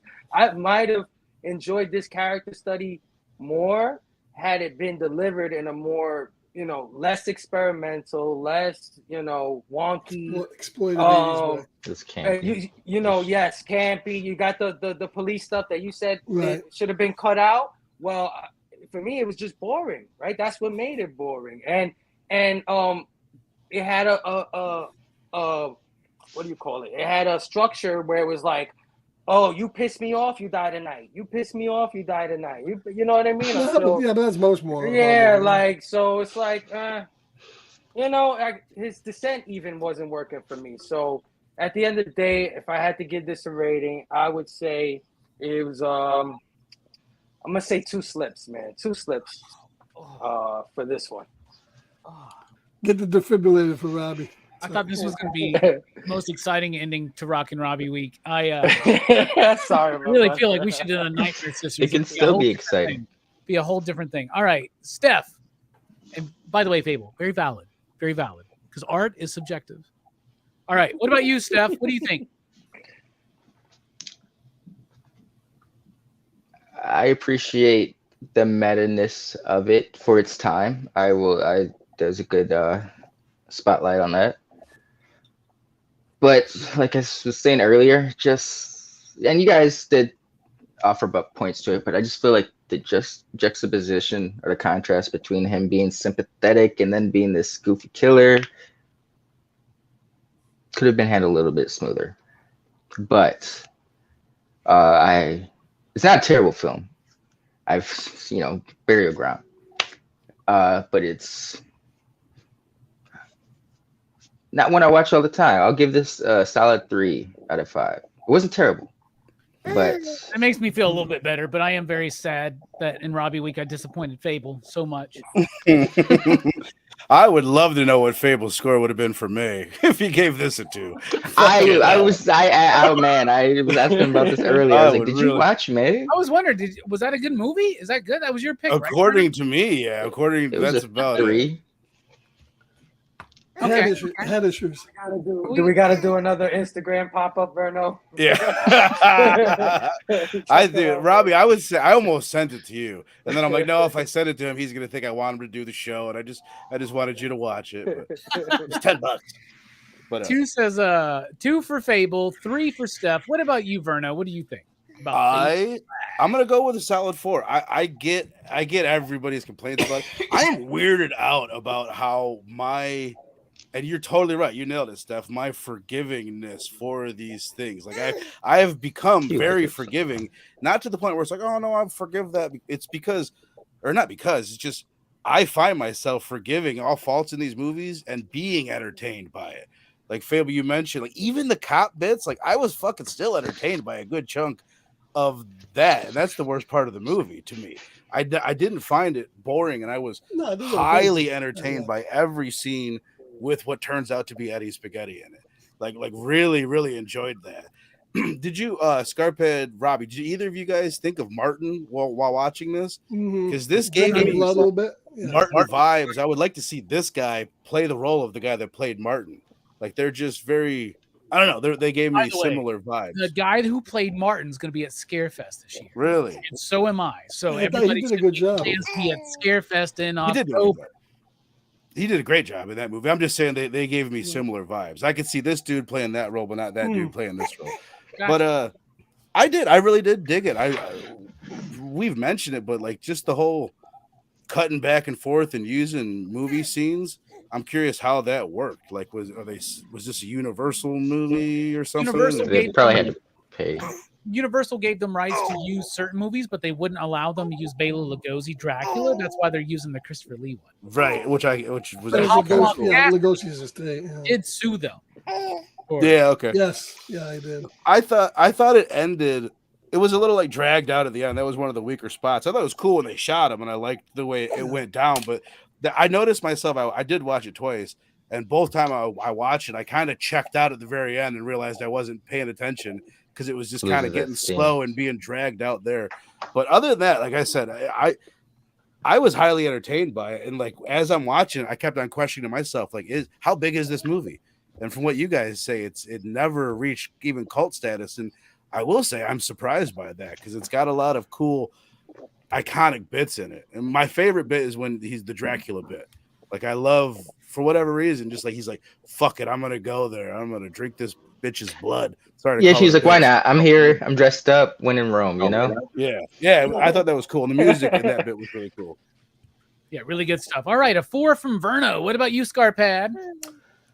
I'm gonna say I'm strictly in the middle with those guys. I'm gonna give it a 3. I think the movies. I like the movie overall. I'm entertained by it. Just I think the acting. I think it's just the acting of the lead guy that really makes the movie for me. If he wasn't in it, it would be because some of the stuff is silly, but I do like a lot of it, even though it's the stuff with his mother and the stuff with Tim Thomas. And I mean, it's entertaining in a certain way. It just seems kind of out of place sometimes in the movie they're going for. But I like the fact that he got into characters and just the script was pretty tightly written with him in mind. So I like it. I mean, 3.0. The only thing I didn't like is, as I said, is the ending. The ending was real drawn out. I mean, the guy, Tim Thomas, how many theaters did he run in with shot leg, broken leg? The guy gets shot and then he's in a taxi. It was just all over the place. So that adrenaline was surging through him. The ending's a little nuts, but a 3 for me. I enjoyed it. Nice. So obviously I love this movie. I have been trying to get Dylan to do this movie for years. At this point, we finally got the chance to do it for my birthday week. And I'm just glad we all got to have the conversation about this film. I think that we need more films like this. I think we need more films that have an earnest approach at looking at the effects of fantasy on a person who's disconnected from reality.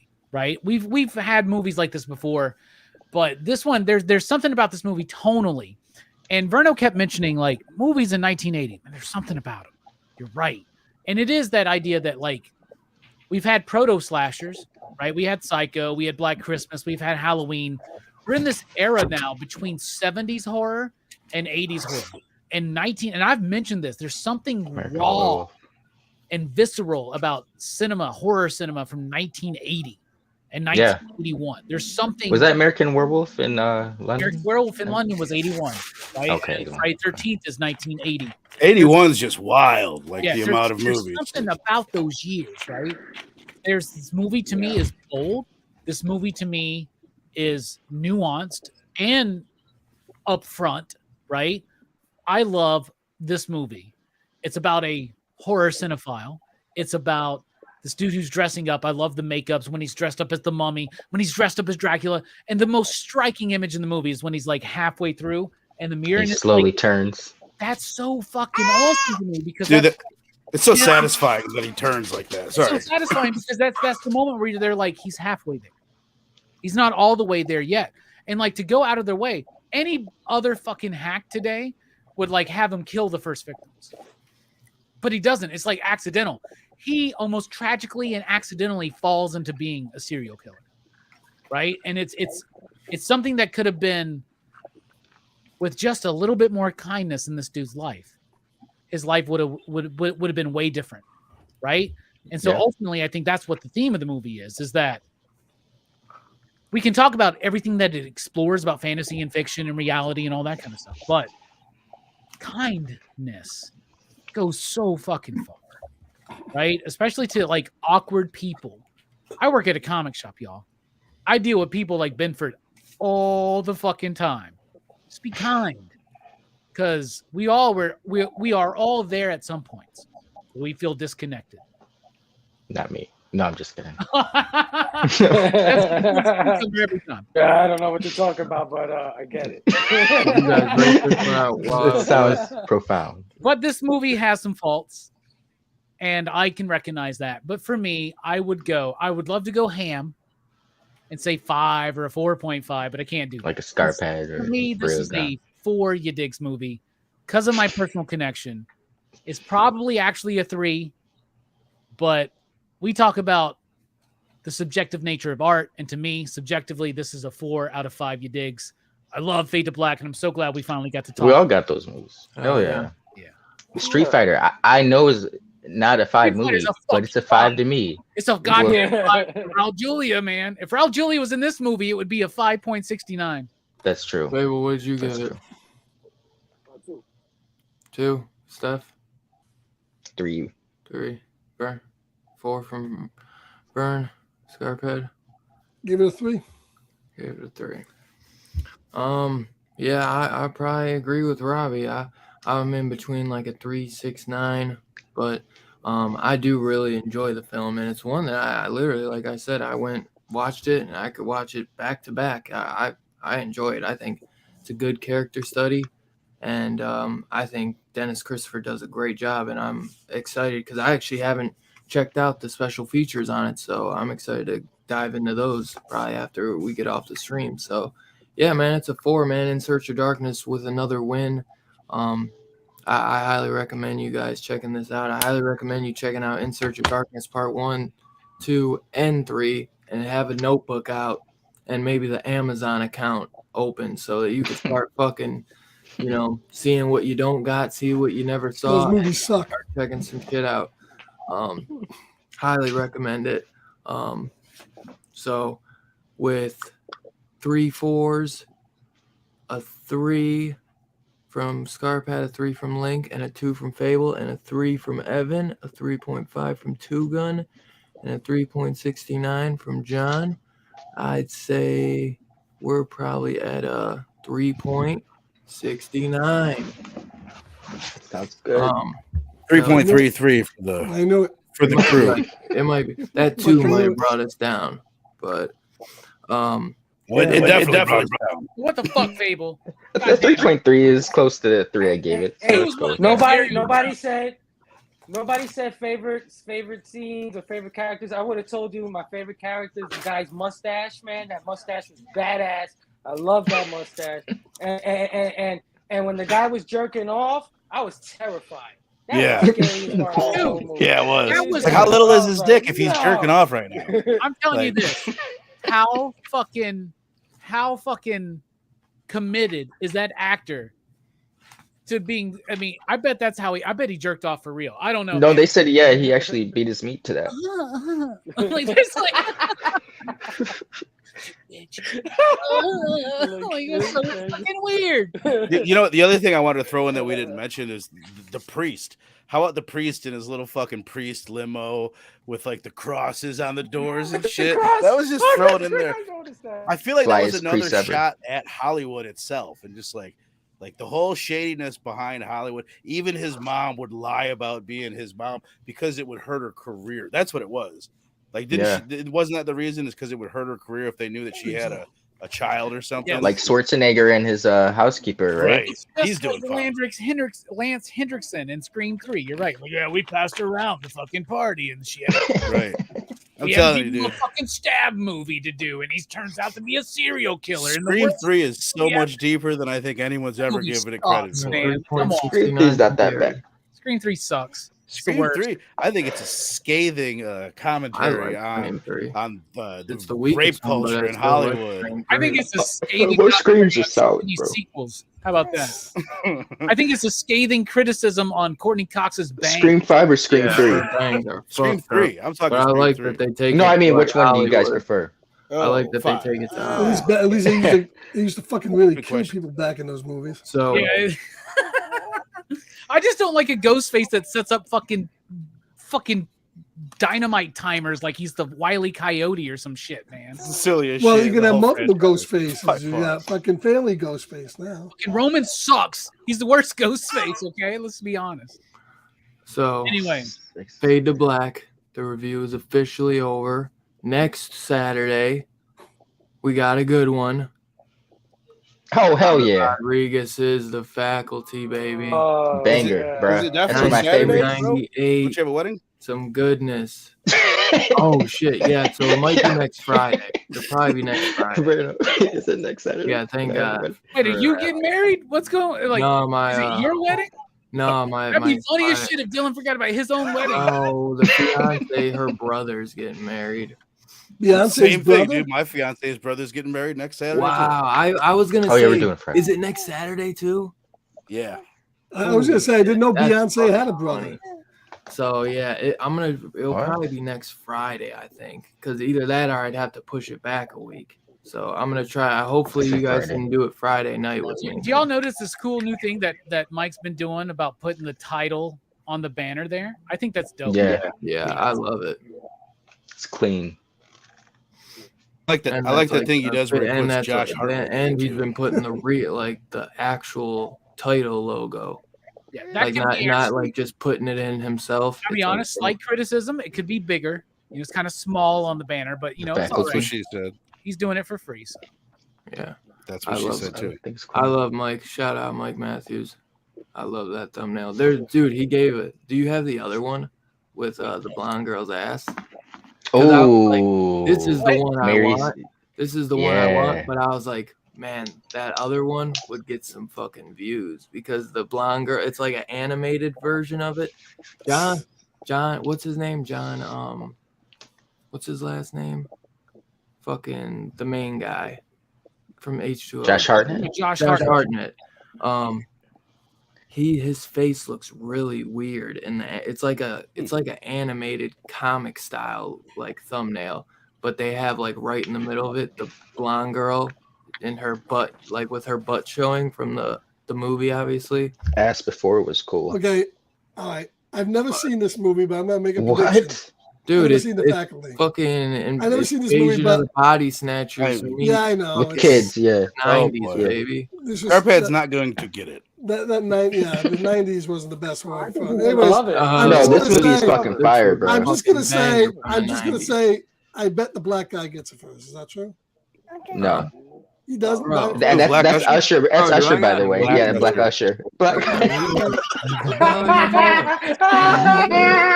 out of here. Not really. The hell? Most Ushers were black. They made a documentary about people like you for the horror genre. I'm so caught What up. you mean, people like you? You guys ever seen Lucky Number that's Rod- 11? Hey, that's Oh, Robbie that's a great movie. Rodriguez too. Scarphead, Hell the yeah. guy who did like Planet Terror and all that goodness. Let's see. And From Dusk Till Dawn. Did I say anything? No, I did not. You had it in your I said voice. something. because- Yeah, I have something. a Realize. condescending ass Now tone. you're telling me I have my voice. I could hear It's not it. true. It's not true at all. The 90s? He was like, But the yeah, 90s? so Oh. I have to see. It's I not heard true. You don't know what it was like to be there in the 90s, Scarphead, at the actual. Dylan says it's like Invasion of the Body Snatchers. You said, yeah. It's like, we can pick up on these things. and he man. loves What are you Invasion fucking of the talking Body about? Snatchers. Yeah. I'm not going to be here next week, but I want to The predict movies this. This is what you're going to hear from different Scarphead. in the 90s as grunge was. They all sound the same. I'm going to predict this, man. Scarphead's going to be like, I've seen this movie 80 times before. And then Right. Link- And then he's going to talk about how good Get- Fear the Walking Dead Name is. one. Get in a room. Name one outside Get in a of room. Okay, get in a room. I'm How gonna many put you Death down. Stars are in the Star Wars Listen to- Legacy universe? Listen Goddamn. to Pearl Jam and fucking Seven Mary 3 and tell me what song is which. You're not gonna be able to do it. This movie's a banger. You telling me you can't tell the difference between Seven Mary 3 and Pearl Jam? Get out of here. Because you didn't listen to enough of it, bro. I get what you're saying. When you're introduced to a new genre, What you're saying everything is sounds the cumbersome. same. But once you It's get into it, there's nuance. cumbersome. I love the 90s. I love it, but they do all sound the same. They do. Some of them. Get the fuck out of here. But yeah. Unfortunately, I don't think I'll be able to make the 7:30 on Saturday, so most likely it'll be Friday night. So hopefully you guys will be able to make it. I'll figure out. I'm gonna ask my Black lady tonight what time we'll be back from the wedding Saturday. So not Friday. too bad. Friday. Burn can't make that one. You don't want to just try to do Friday? That's a great movie. What'd you say? Friday? Yeah, most likely that's what, like 99% it's gonna be Friday. But I was gonna say Okay. if I was gonna be back home early, I could do it, but I don't think I will Oh. be. So go for Friday, Yeah. next Friday, 7:30 p.m. Eastern. Fable and Link are just going to play clips from when they reviewed this show on Fable's Instagram. They're just going to play their bits. Hey, I was so what gonna are your say, we thoughts, need to Steph? go I'm gonna be back like, and hold watch on, guys. I'm gonna pull it up on my phone. Yeah. And My thoughts have not Recorded. changed. Here they are.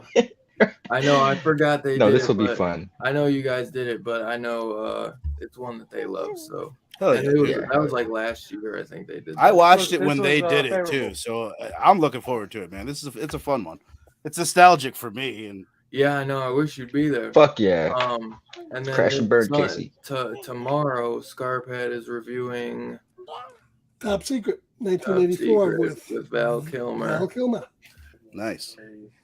I hope somebody else shows up. What at 10 p.m. Eastern tomorrow night, and then Monday night, 7:45 p.m. Eastern. He's doing Outland. Sean Connery's Outland. 2 movies I never seen. Yeah, I've never seen Yeah. those either. You said that earlier in the back chat. I'm like, are these movies? Like, what is he talking about? I know. I had to thinking Google he's them. saying like Outlanders. Classic. Yeah, isn't Outlanders a show? Outland. It's not Outlander. It's missing No, the E and no, R. isn't there? There's like a show called like Outlanders. Or Yeah, Out- Don't have you watched condescend to Terror Lake Firmer? Cook. Yeah, Don't goddamn, condescend. Scarphead. Totally unrelated. Totally Were you even there, Scarphead? Totally unrelated. I saw this in the What's was video. there Rock when and they Robbie made doing letters. right after You Scarphead? guys will notice a lot of High Fidelity. Oh, with hell John yeah. Cusack. movie. Yeah, that's Jelani's pick for our PCP Cruise Choice. So Good pick, Jelani's pick, Jeff. High Fidelity, love this movie. So Good very old Chicago native John If I Cusack. get a Hell choice, yeah. And I gave That's like the movie that kind of made Jack Black I gave cool, Robbie or the you know, June list. Yeah, for sure. I took my good. I was trying to get the last touches, but I gave Robbie the June list, and it's fire. So It's a good list. By the way, couple. the food one choices I'll in show there. up for will be the last one, and I'm sure you knew that would be the one I'd want to. Yeah, I did. All right. I did.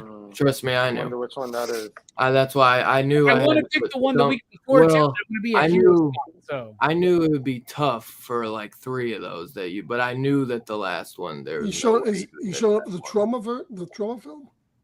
Huh? You showed up for the trauma. well, I don't want to No. like bury the You don't lead or even know step on what his I- toes, but yeah, let's just say it's Not a trauma film. it's an unsung George Romero film that a lot of people finally got a hold of this year on Blu-ray. Oh, is it Martin? son of a bitch! I was going to ask you if you wanted to do that.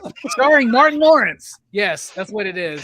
We're going to talk about Martin. Nene. Ah, Yeah, Scarphead, you should watch Terror Firmer. I watched about 10 minutes of it. I had to finish it. But before we get out of here, I don't know, Robbie, I bet might have some show and tell since he hasn't been here in a while. Fable, Steph, Vern, you guys have anything? I got nada. Got a new lighter. Carpet, I'm sure has Little bag of something. weed. Hey, you want to kick us off, or Robbie, you want to kick it off? Yeah, let me. Oh, fuck. Let Fable kick it off then. Yeah, I'll go. You got your stuff? You haven't been here, Robbie. Go to Robbie. Wait, what's Yeah, going yeah. on? What's going on? Okay. Yeah. I got a bunch of cool like birthday gifts, and I'll be showing those off on Rockin' Robbie Live on May 21st. But I did get this birthday gift from my buddy Jelani. Y'all know Jelani. And I got the Donatello as the Invisible Man, NECA. Hell yeah. How cool is that, dude? And if you look at the back, he's got an invisible shell. Look at that. That's awesome. I'm so pumped for that. So pumped. That's Oh, really yeah. cool. So this is a movie show. I love Fire. movies. Here's some movies I got for my birthday. For my buddy John Hammertime Holshoe, we got The Hidden Fortress, Kurosawa film.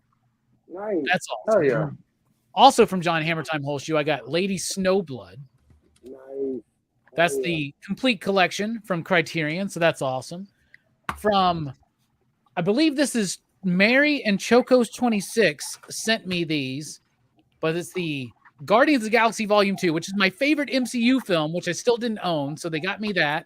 But they also got me this Phantom of the Opera live on stage on Broadway. That's one of my favorite musicals, so that's cool. Okay. I needed this in my collection, so I'm glad that somebody anonymously sent this to me. Twin Peaks Fire Walk with Me on Criterion. Nice. Oh yeah. Right? The slip. The slip. Yep. Nice. And I got this one for me. But I had to have Jason Bateman's greatest cinematic. Hey, Teen Wolf 2, y'all. Teen Wolf 2. Underrated. And I also got this for me. So Phantasm Media does this new like magazine where they like feature like just cheesy fun horror shit. So I got the reprint they did of the Linnea Quigley issue. Yeah. Lots of cool swag. I got to be careful about what No, don't take it out. Don't take it I got to out. be oh yeah. I got to be careful about what pictures I show you because obviously there's got well first of all the centerfold I have that poster right I have that poster and it's going to be framed and hung up in my bedroom but lots of cool interviews with Linnea lots of cool nudie pics of Linnea. Yeah, baby. well like here's an article where she's talking about her performance in Return of the Living Dead is trash. Here's an article about Was she the one right with like the main chick in it? She's the naked one. She's the main naked one. She's Dolphin. The one Smooth. with like the wire. Okay. she's the one with the red hair that says I want to fantasize about death. And she's the one that Dude, strips fantasize down about completely killing nude. yourself? And Yeah. dances. They're like, she's dancing naked again. Oh, okay. Mhm. Okay. But lots of cool Yeah, they're stuff. like, oh guys, she's dancing naked again. They all circle around her. Got to cover that up. Yeah, I remember one of those things. Cover. Okay, but yeah. It's got everything that you want to see. You know what I'm saying? I mean, it's Giving up I the need to- nasty bits. I need to subscribe to this magazine. I doubt it's got everything we want to see, but I'm sure it's got a lot. I got to cover up a lot of this one. Nasty bits. It's awesome, and hopefully she'll get announced for Scream Factory. Anyway, they've done some. Hopefully she'll be announced for ScareFest soon. But they have one already. Like George Romero was issue 1. Issue 2 was Linnea Quigley. Oh god, I hope there's not one of George Romero. No. I don't want to see Right. him. Beauty pics. Issue 3 is about Night of the Living Pretty Dead. hairy dude. Issue 4 is about Texas Chainsaw. Issue 5 is about Sid Haig. Issue 7 is Italian horror. Return of the Living Dead I is knew a some special. Italian horrors. So there's a bunch of other stuff they do, but this just came back in print, and I missed it the first time, so I was very, very Oh, happy. so that's a new magazine? Yes, this is new. Shit. Oh wow. It's dope, I'm gonna have to man. go pick that one up. Dude, Linnea is just, I got a new car. Yeah, snag me a copy. You know what I named my nice. new car? Linnea. Linnea. You know you're having her sign that next time you see her. Peter Well, you're Quill. gonna open up to like a naked picture of her. Do you mind signing this one? She doesn't mind, dude. Not at all. She has I new bet she pictures of don't. her on her tables to She's be got- signed, man. Oh hell yeah! Yeah. She's got workout. She's got her workout video coming out on Blu-ray. It's already pre-ordered and paid for, man. I'm Look, dude. Man, Linnea, she's like 75 years old, guys. Have some fucking. Linnea is Michelle the one Pfeiffer is from Night of the Demons, right? Yep. Yes. Yeah. The She's blonde the one one. that got the lipstick in her tit. She will forever be in my heart for Night of the Demons. I knew Hey, you guys, were gonna know you her got from sour the balls? shit. All right, man. So just show off some comics that I got this week, a couple of variants. Maybe you guys picked them up too, but of course I had to get that New Avengers homage. New Avengers. Disney Hell yeah. characters. Hell yeah. Badass. Picking these Disney up. should sue him. Yeah, definitely. I picked up the foil version of Free Comic Book Day from That's nice. DC. Oh, nice. Yeah, Yeah. really nice foil cover. Is that Faybuck? I think my comic shop sold those. I got this Star Wars High Republic variant from Tyler Kirkham. I don't know why I picked this up. I think it's a character, but it's pretty dope. Yeah. I like the pictures. I know why I picked this one up. You know what I'm saying? That ass. You got big bootay. Big bootay. Big bootay. Love that. Love that. I picked this up because I just thought it was. I love Jeff Deckle, right? He's a great artist, and I just thought this was like an underrated cover that he did this week. That's sexy. With this cool romance. Yeah, man, I thought it was awesome. So, yeah, picked that up. And I picked this up because I absolutely love this album. So when I saw this variant for Something Epic, I was like, hell yeah, I'm picking that up. So That is sick. Oh, yeah. And it's Simon Kudransky, right? Kudransky? Kudansky or whatever. Yeah. I love his work, man. His art is amazing on A Town Called Terror. So happy to have that one. Of course, I picked up some more Transformers figures, as I always do. They've been coming out with these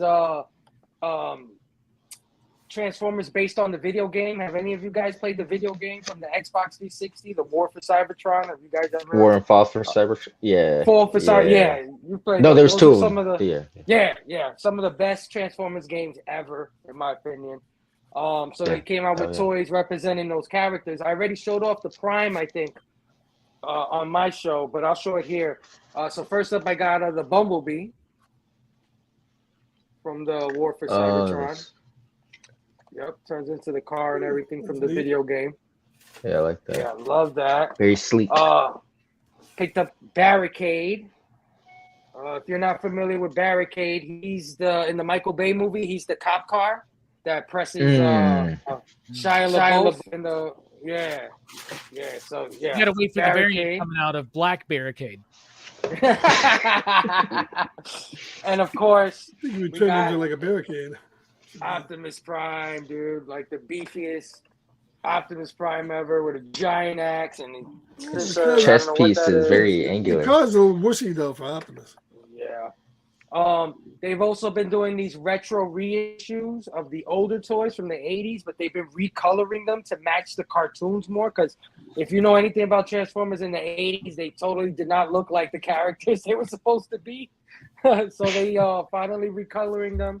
And I picked up this Hound, which is one of my favorite Autobots. And he's finally colored the right way. Did they make it even black? Oh, that's sick. I was gonna say it's not the right way because he's not black Hound. So, but yeah, awesome, man. Love that. There are no black Transformers, are there? And Transformers 2. Jazz is totally black. I don't think there's races in Transformers. But okay, we could do that if you want to do that. But yeah, that's my haul. Somebody tell Michael Bay that. There will be in the new one. Somebody tell Michael Bay there's no races in it. I know. Somebody tell Michael Bay a lot of things. Let's be honest. They had racist voices in it. But yeah, that's my haul, guys. That's my haul. Nice. Little Good haul. shit, brother. Fire, yeah. Thank you, brother. No Scarpet has some shit. I can't find one of my movies. Yeah, this week, hey, forgive me, guys. I am trying to get all the captains of Star Trek. So eventually, you're gonna roll around to Scott Bakula. There's not much more you can do about it. So this is the Jonathan Archer from Enterprise, Scott. I like that. And unfortunately, Bakula likes his hair like that. That's the only way he'll have his likeness portrayed. Oh well, I don't know why. Are you serious about? You're joking. No, I'm serious. In order to get that likeness, Amigo and and these company had to argue with Bakula forever because he only likes himself portrayed a certain way. That's funny. I love Captain that. Arthur fucking sucks, by the way. But here he is. You'll see him getting ready to execute Porthos. Let's see with that his face. phaser. The face isn't too bad. I thought the second maybe he was a little cross-eyed, but not really. It's a pretty decent likeness. And as I said, he's getting ready to execute his dog Porthos. Right now. What a prick. I know, bastard. That's dope, though, man. But you ever see Jolene Blaylock in that show, T'Pol? I tell you, if I sat with her for 10 minutes, I'll have a T'Pol, all right? Anyway. She's got big tits, is what Scarpat was saying. So I think who the fuck? Hold on. Put the screen all up again. Put the screen up again so I can see everybody. Okay, Verno. I forgot you for a second, man. I don't get it. What the fuck? Yeah, I'm a little lost. I can't remember people's names, man. I'm so fucking old. I'm like, fucking. No. I got this. I think Verno got this a couple weeks ago. The Texas Chainsaw Massacre 4K box set from Second Sight. Did you buy this, Verno? No, I got the Steelbook. Oh, okay. But this is the Second What the Sight fuck one. is in there? A goddamn chainsaw? I know they always do great. This is like a nice hefty box, and inside here you get discs. I think. Yeah, you get the movies and there's 3 discs there. You get all these, card type things that are worthless. But you do get a really nice book. Look at this thing. Let me ask you guys a question. Wow. Do you guys ever use any of the extras that come in any of this stuff? Like, do you hang up the posters? I've been hanging up the posters recently. All my posters go to Dylan. But I do read the books and stuff. I look at the books and stuff. I like the books. I like to take the posters to give myself paper cuts across my balls. So yeah. So that's that big ass. Oh man, I almost choked. Second Sight. Almost choked. I feel bad for your girlfriend. But I will say, Fable, I never look at the books and read the books that come with them. I don't think. Not really. Why do you have all these scabs on your balls? Gotta read, man. So I picked up The Beast Must Die, Peter Cushing. This is kind of a who's done it, like a Knives Out with a werewolf. Pretty good. A werewolf. It looks like a goddamn sloth in the fucking moon. Is what it looks like. And I picked up The Poser, Fulci. I picked up Zombie 3, which I didn't have. Did he even do that? Yeah, he did, but like the guy left. The guy left. Yeah, it's not really a Fulci. It's a quarter Fulci. But Do you have Zombie too? I do have Zombie. Yeah. Okay, you need to upload that. You know that movie's better than Burial Ground, right? Dude, Burial Ground. It was a lot better than Burial Ground. Let me tell you something here. Let me tell you. Yeah. We talked earlier about sometimes the heart can make a movie. Your vision of a movie grow fonder. You appreciate more. Deep down, you know it's shit. Let me tell you guys. Deep down, I know fucking Burial Ground is not a 5. I know it's like a 4.25. But what I've done is I've buried that down. I've buried that shame. That's a 4.25 down low. I think it's also that you guys shit on it so much that he just had to. 100%. He had to just fight. He only for it. shit on it so much because he shit on Zombie, or at least I did. I told him. But I was on board till he said that fucking it was better than Zombie. That's when I lost my shit, man.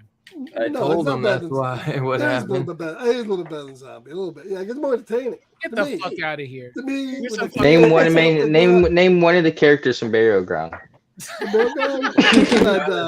dare that little kid that bites a tit, Charlie.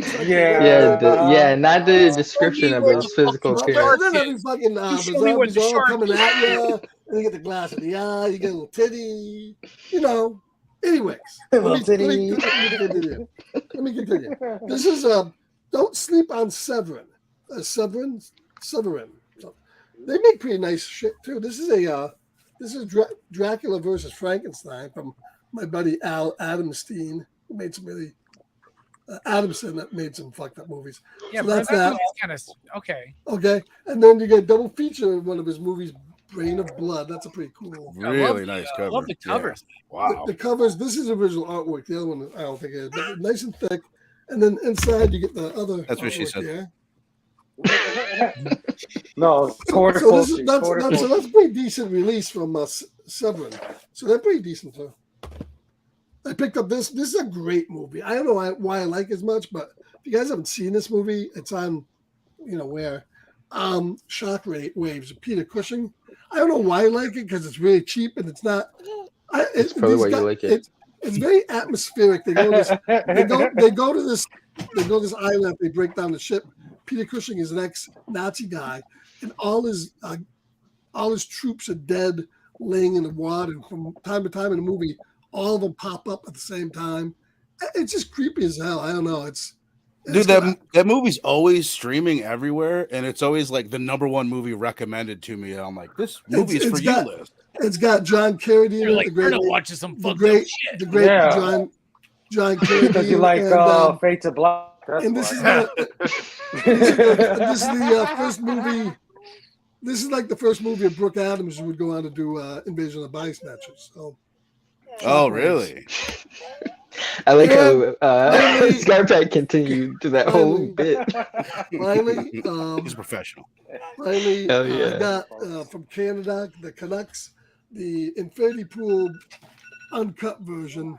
I hear if you freeze it just right, you can see his penis. Oh, you can see it. Dude, whose fucking penis? You get Cock shot. Skarsgård. So basically, you get the full Mia Goth Skarsgård wanking off and including the money shot, and you also get a lot more. Wait, you see this motherfucker jizz? On Mia Goth's face, right? Is that what you said? Yeah, you see it basically. It was a money shot. It's a money shot. Yeah, right, yeah, you see his dick. Yeah. What? It's a wild movie, man. It's a It's obviously a masturbation. It's a She gives him a reach around. Yeah, it's a prosthetic, but it's she give him the rusty trombone. Yeah, you do get to see a lot more of that type of stuff in the wild orgy scene. Remember when they were all psychedelic and stuff? You get to see see a cucumber coming out of a girl's vagina. Whoa, bro! Spoiler alert! Oh, I thought you were gonna say Mia Goth's ass. I got a hard on right now. Right. Good. I think a couple of scenes are supposed to be Mia Goth, but it's not Mia Goth. And it's a prosthetic Mia Goth. I think it is Mia Goth. That's what I like to believe. So look when you do all your best video shopping, Infinity Pool, it will be online for you to watch. So. Canadians Check it out, dirty, man. You might need that one. I'm seeing like what's with the foreign writing? Is that a? Did you say that and I missed it? It's a Canadian copy of it. But it'll play on the US version that we didn't see in the US. No, actually, you know what? Will it play on? It's a good question. The biggest problem, Canadian, it's the same region. Canada's the same region. Yeah, it's region A. Cool. Canada's the same region as us, but the only problem is they say A after every other line. Yeah, they'll just have a Canadian logo on it. And they say a 59, eh? Infinity Pool, eh? What's that nut, eh? So I think it's 92 minutes is the original run time. I think 97. So you get like 5 minutes of wang. For some reason, I can't find my other Blu-ray. I picked up Alien Covenant for like $4 or something on Amazon. That's a good buy. But I can't find it. I'm getting pissed. We don't know where the fuck it could possibly be. Did you watch it today? I hope the kid didn't take it. Did I watch what? I mean, were you planning on watching it? Maybe. No, well, I wanted to show it off, but yeah, I did want to watch it too. Remember Malone? We used to go do history with Malone, right? It should be in the house. Dylan, do you remember Malone? No, don't hit me with some. Well, when you say in the house, do you mean it's in the house or it's in the house? What? No man. But I got this from Scarpad. Special Meltdown Edition, Street Trash. Oh, fuck. That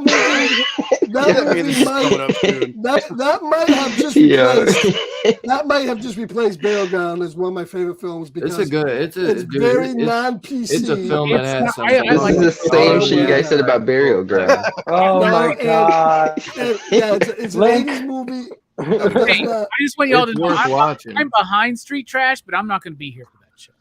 I thought so exactly. Much, so Robbie's behind Street Trash. I thought so much there of you Street Trash that there's some dope ass effects. I said the copy to Robbie. This is a huge cult classic. I said the copy to Steph because I think so much of it. Yeah. Yeah, Fable will be I getting didn't his want it, copy though. next I'm week. the That one episode who I wanted didn't even it. ask for. If you I ever wanted get a copy, of the and he's movie like, for "I got you 5 one too, stuff." He's like, "What? Fable No, will I be don't getting want it." I think everybody here, Fable Cancel.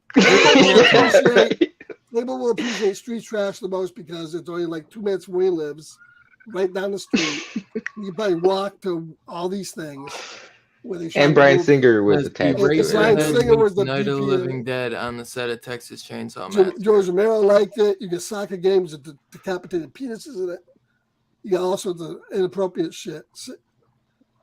And it's not really a horror movie. It's kind of like a comedy, very non-PC. It's got fucking some sick ass practical effects. Definitely worth watching. Special Meltdown Edition from Synops. It's very non-PC. Carpad. Oh, I forgot to Really happy tell you down guys. Forgot to tell you guys I got my first 4K, man. You guys Oh inspired me. yeah, let's see that, brother. Yeah, The yeah, coolest yeah, fucking yeah. steel book that they've come out with. Oh, Yeah, damn. that's a nice Open thing. that bitch up. Nice. Yeah, I Yeah. got it. First 4K, man. I saw it. I was like, you know what? I got about 5 Hell yeah. versions of this movie. Yeah. Hell yeah. Nice. Oh, yeah. Okay, that's- That buy movie, 4K. that's a gorgeous 4K. Yeah, I was gonna say, I bet that shit looks fucking clean of That's 4K. one of that and the Army of Darkness steelbook. Those are my 2 favorites. I think those are out of the Scream Factory steelbooks because they would do a regular 4K with a slip or a steelbook.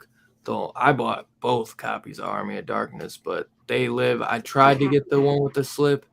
They didn't. They kept coming with no slip, and then they announced like a couple weeks later the steelbook, and I was like, "Fuck that! I'm just getting the steelbook. That steelbook is so sick." Yeah. Yeah, no, I love it, man. I love it. I hope the kid didn't like fucking take my copy of Alien. I don't understand where it would be. That's weird.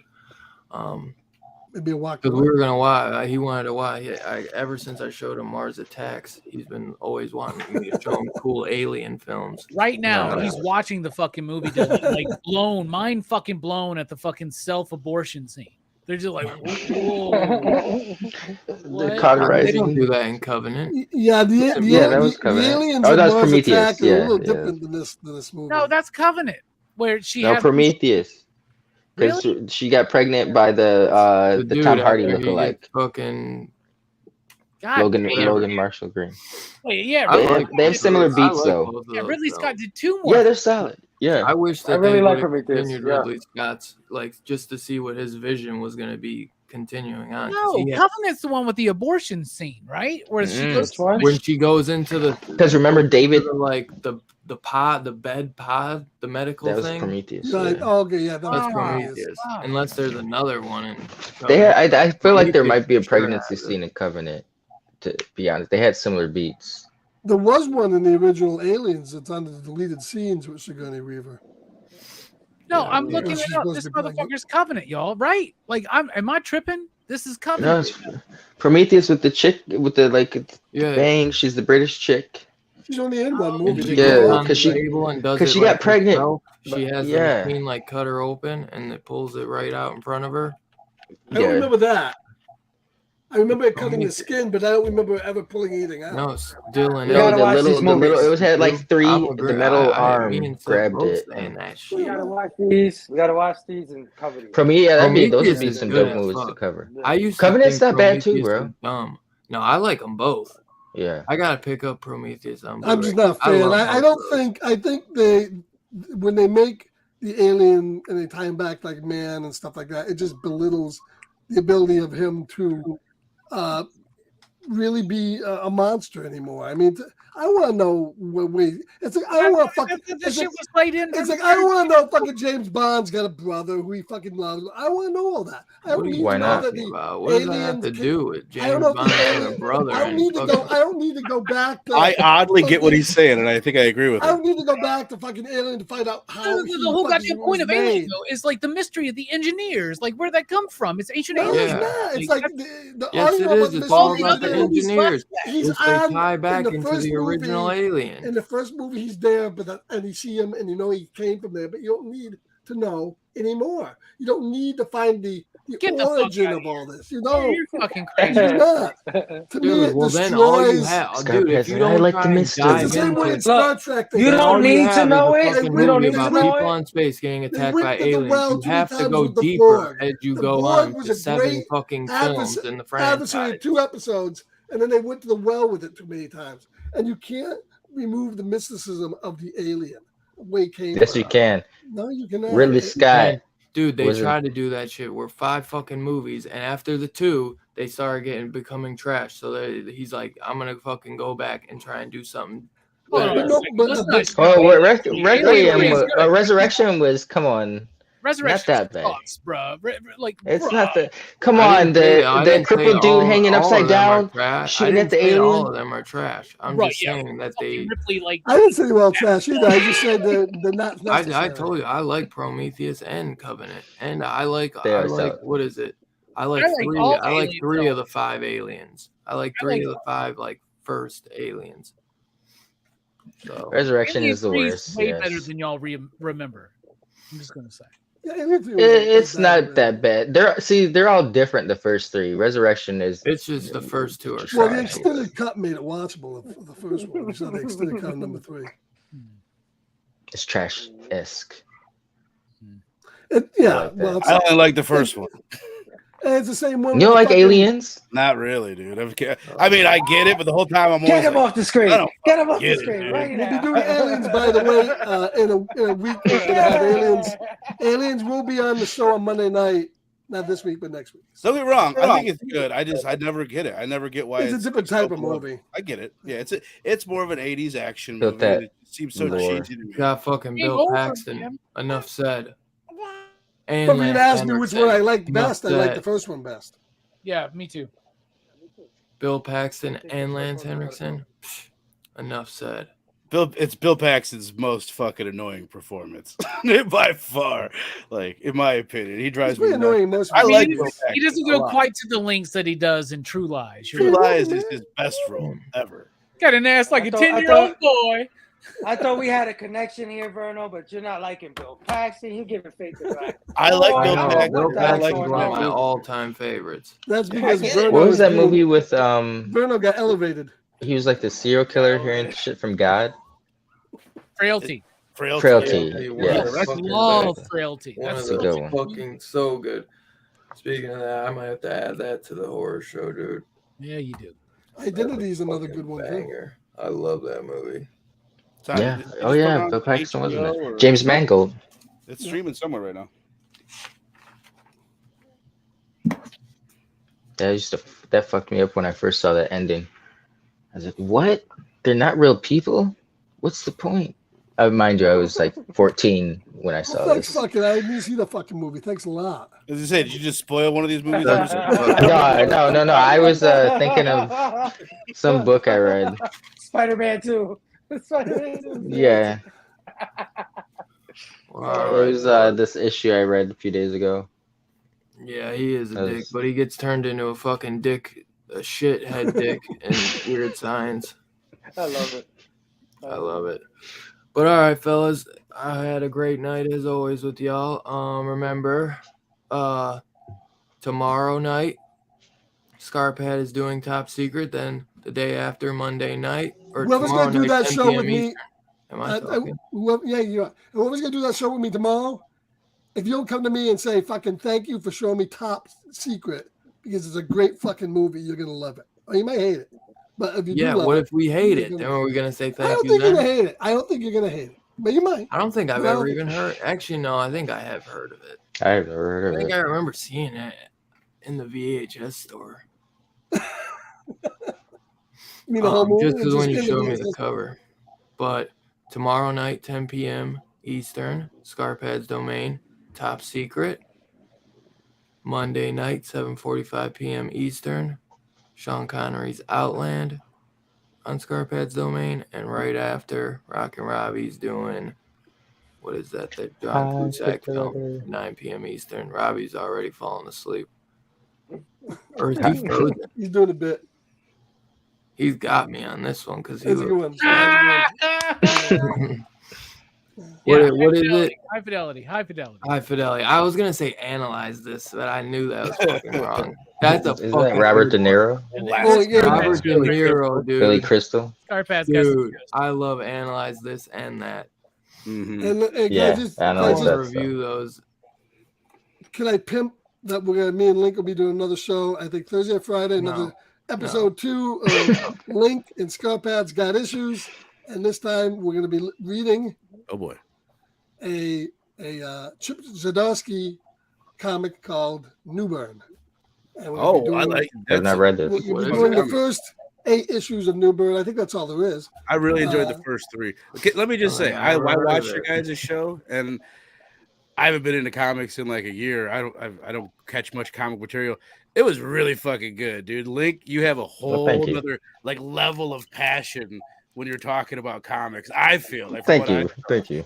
Scarpad talks way less. So this show is gonna be fucking awesome. Like I think you guys have found a really I go with my strength.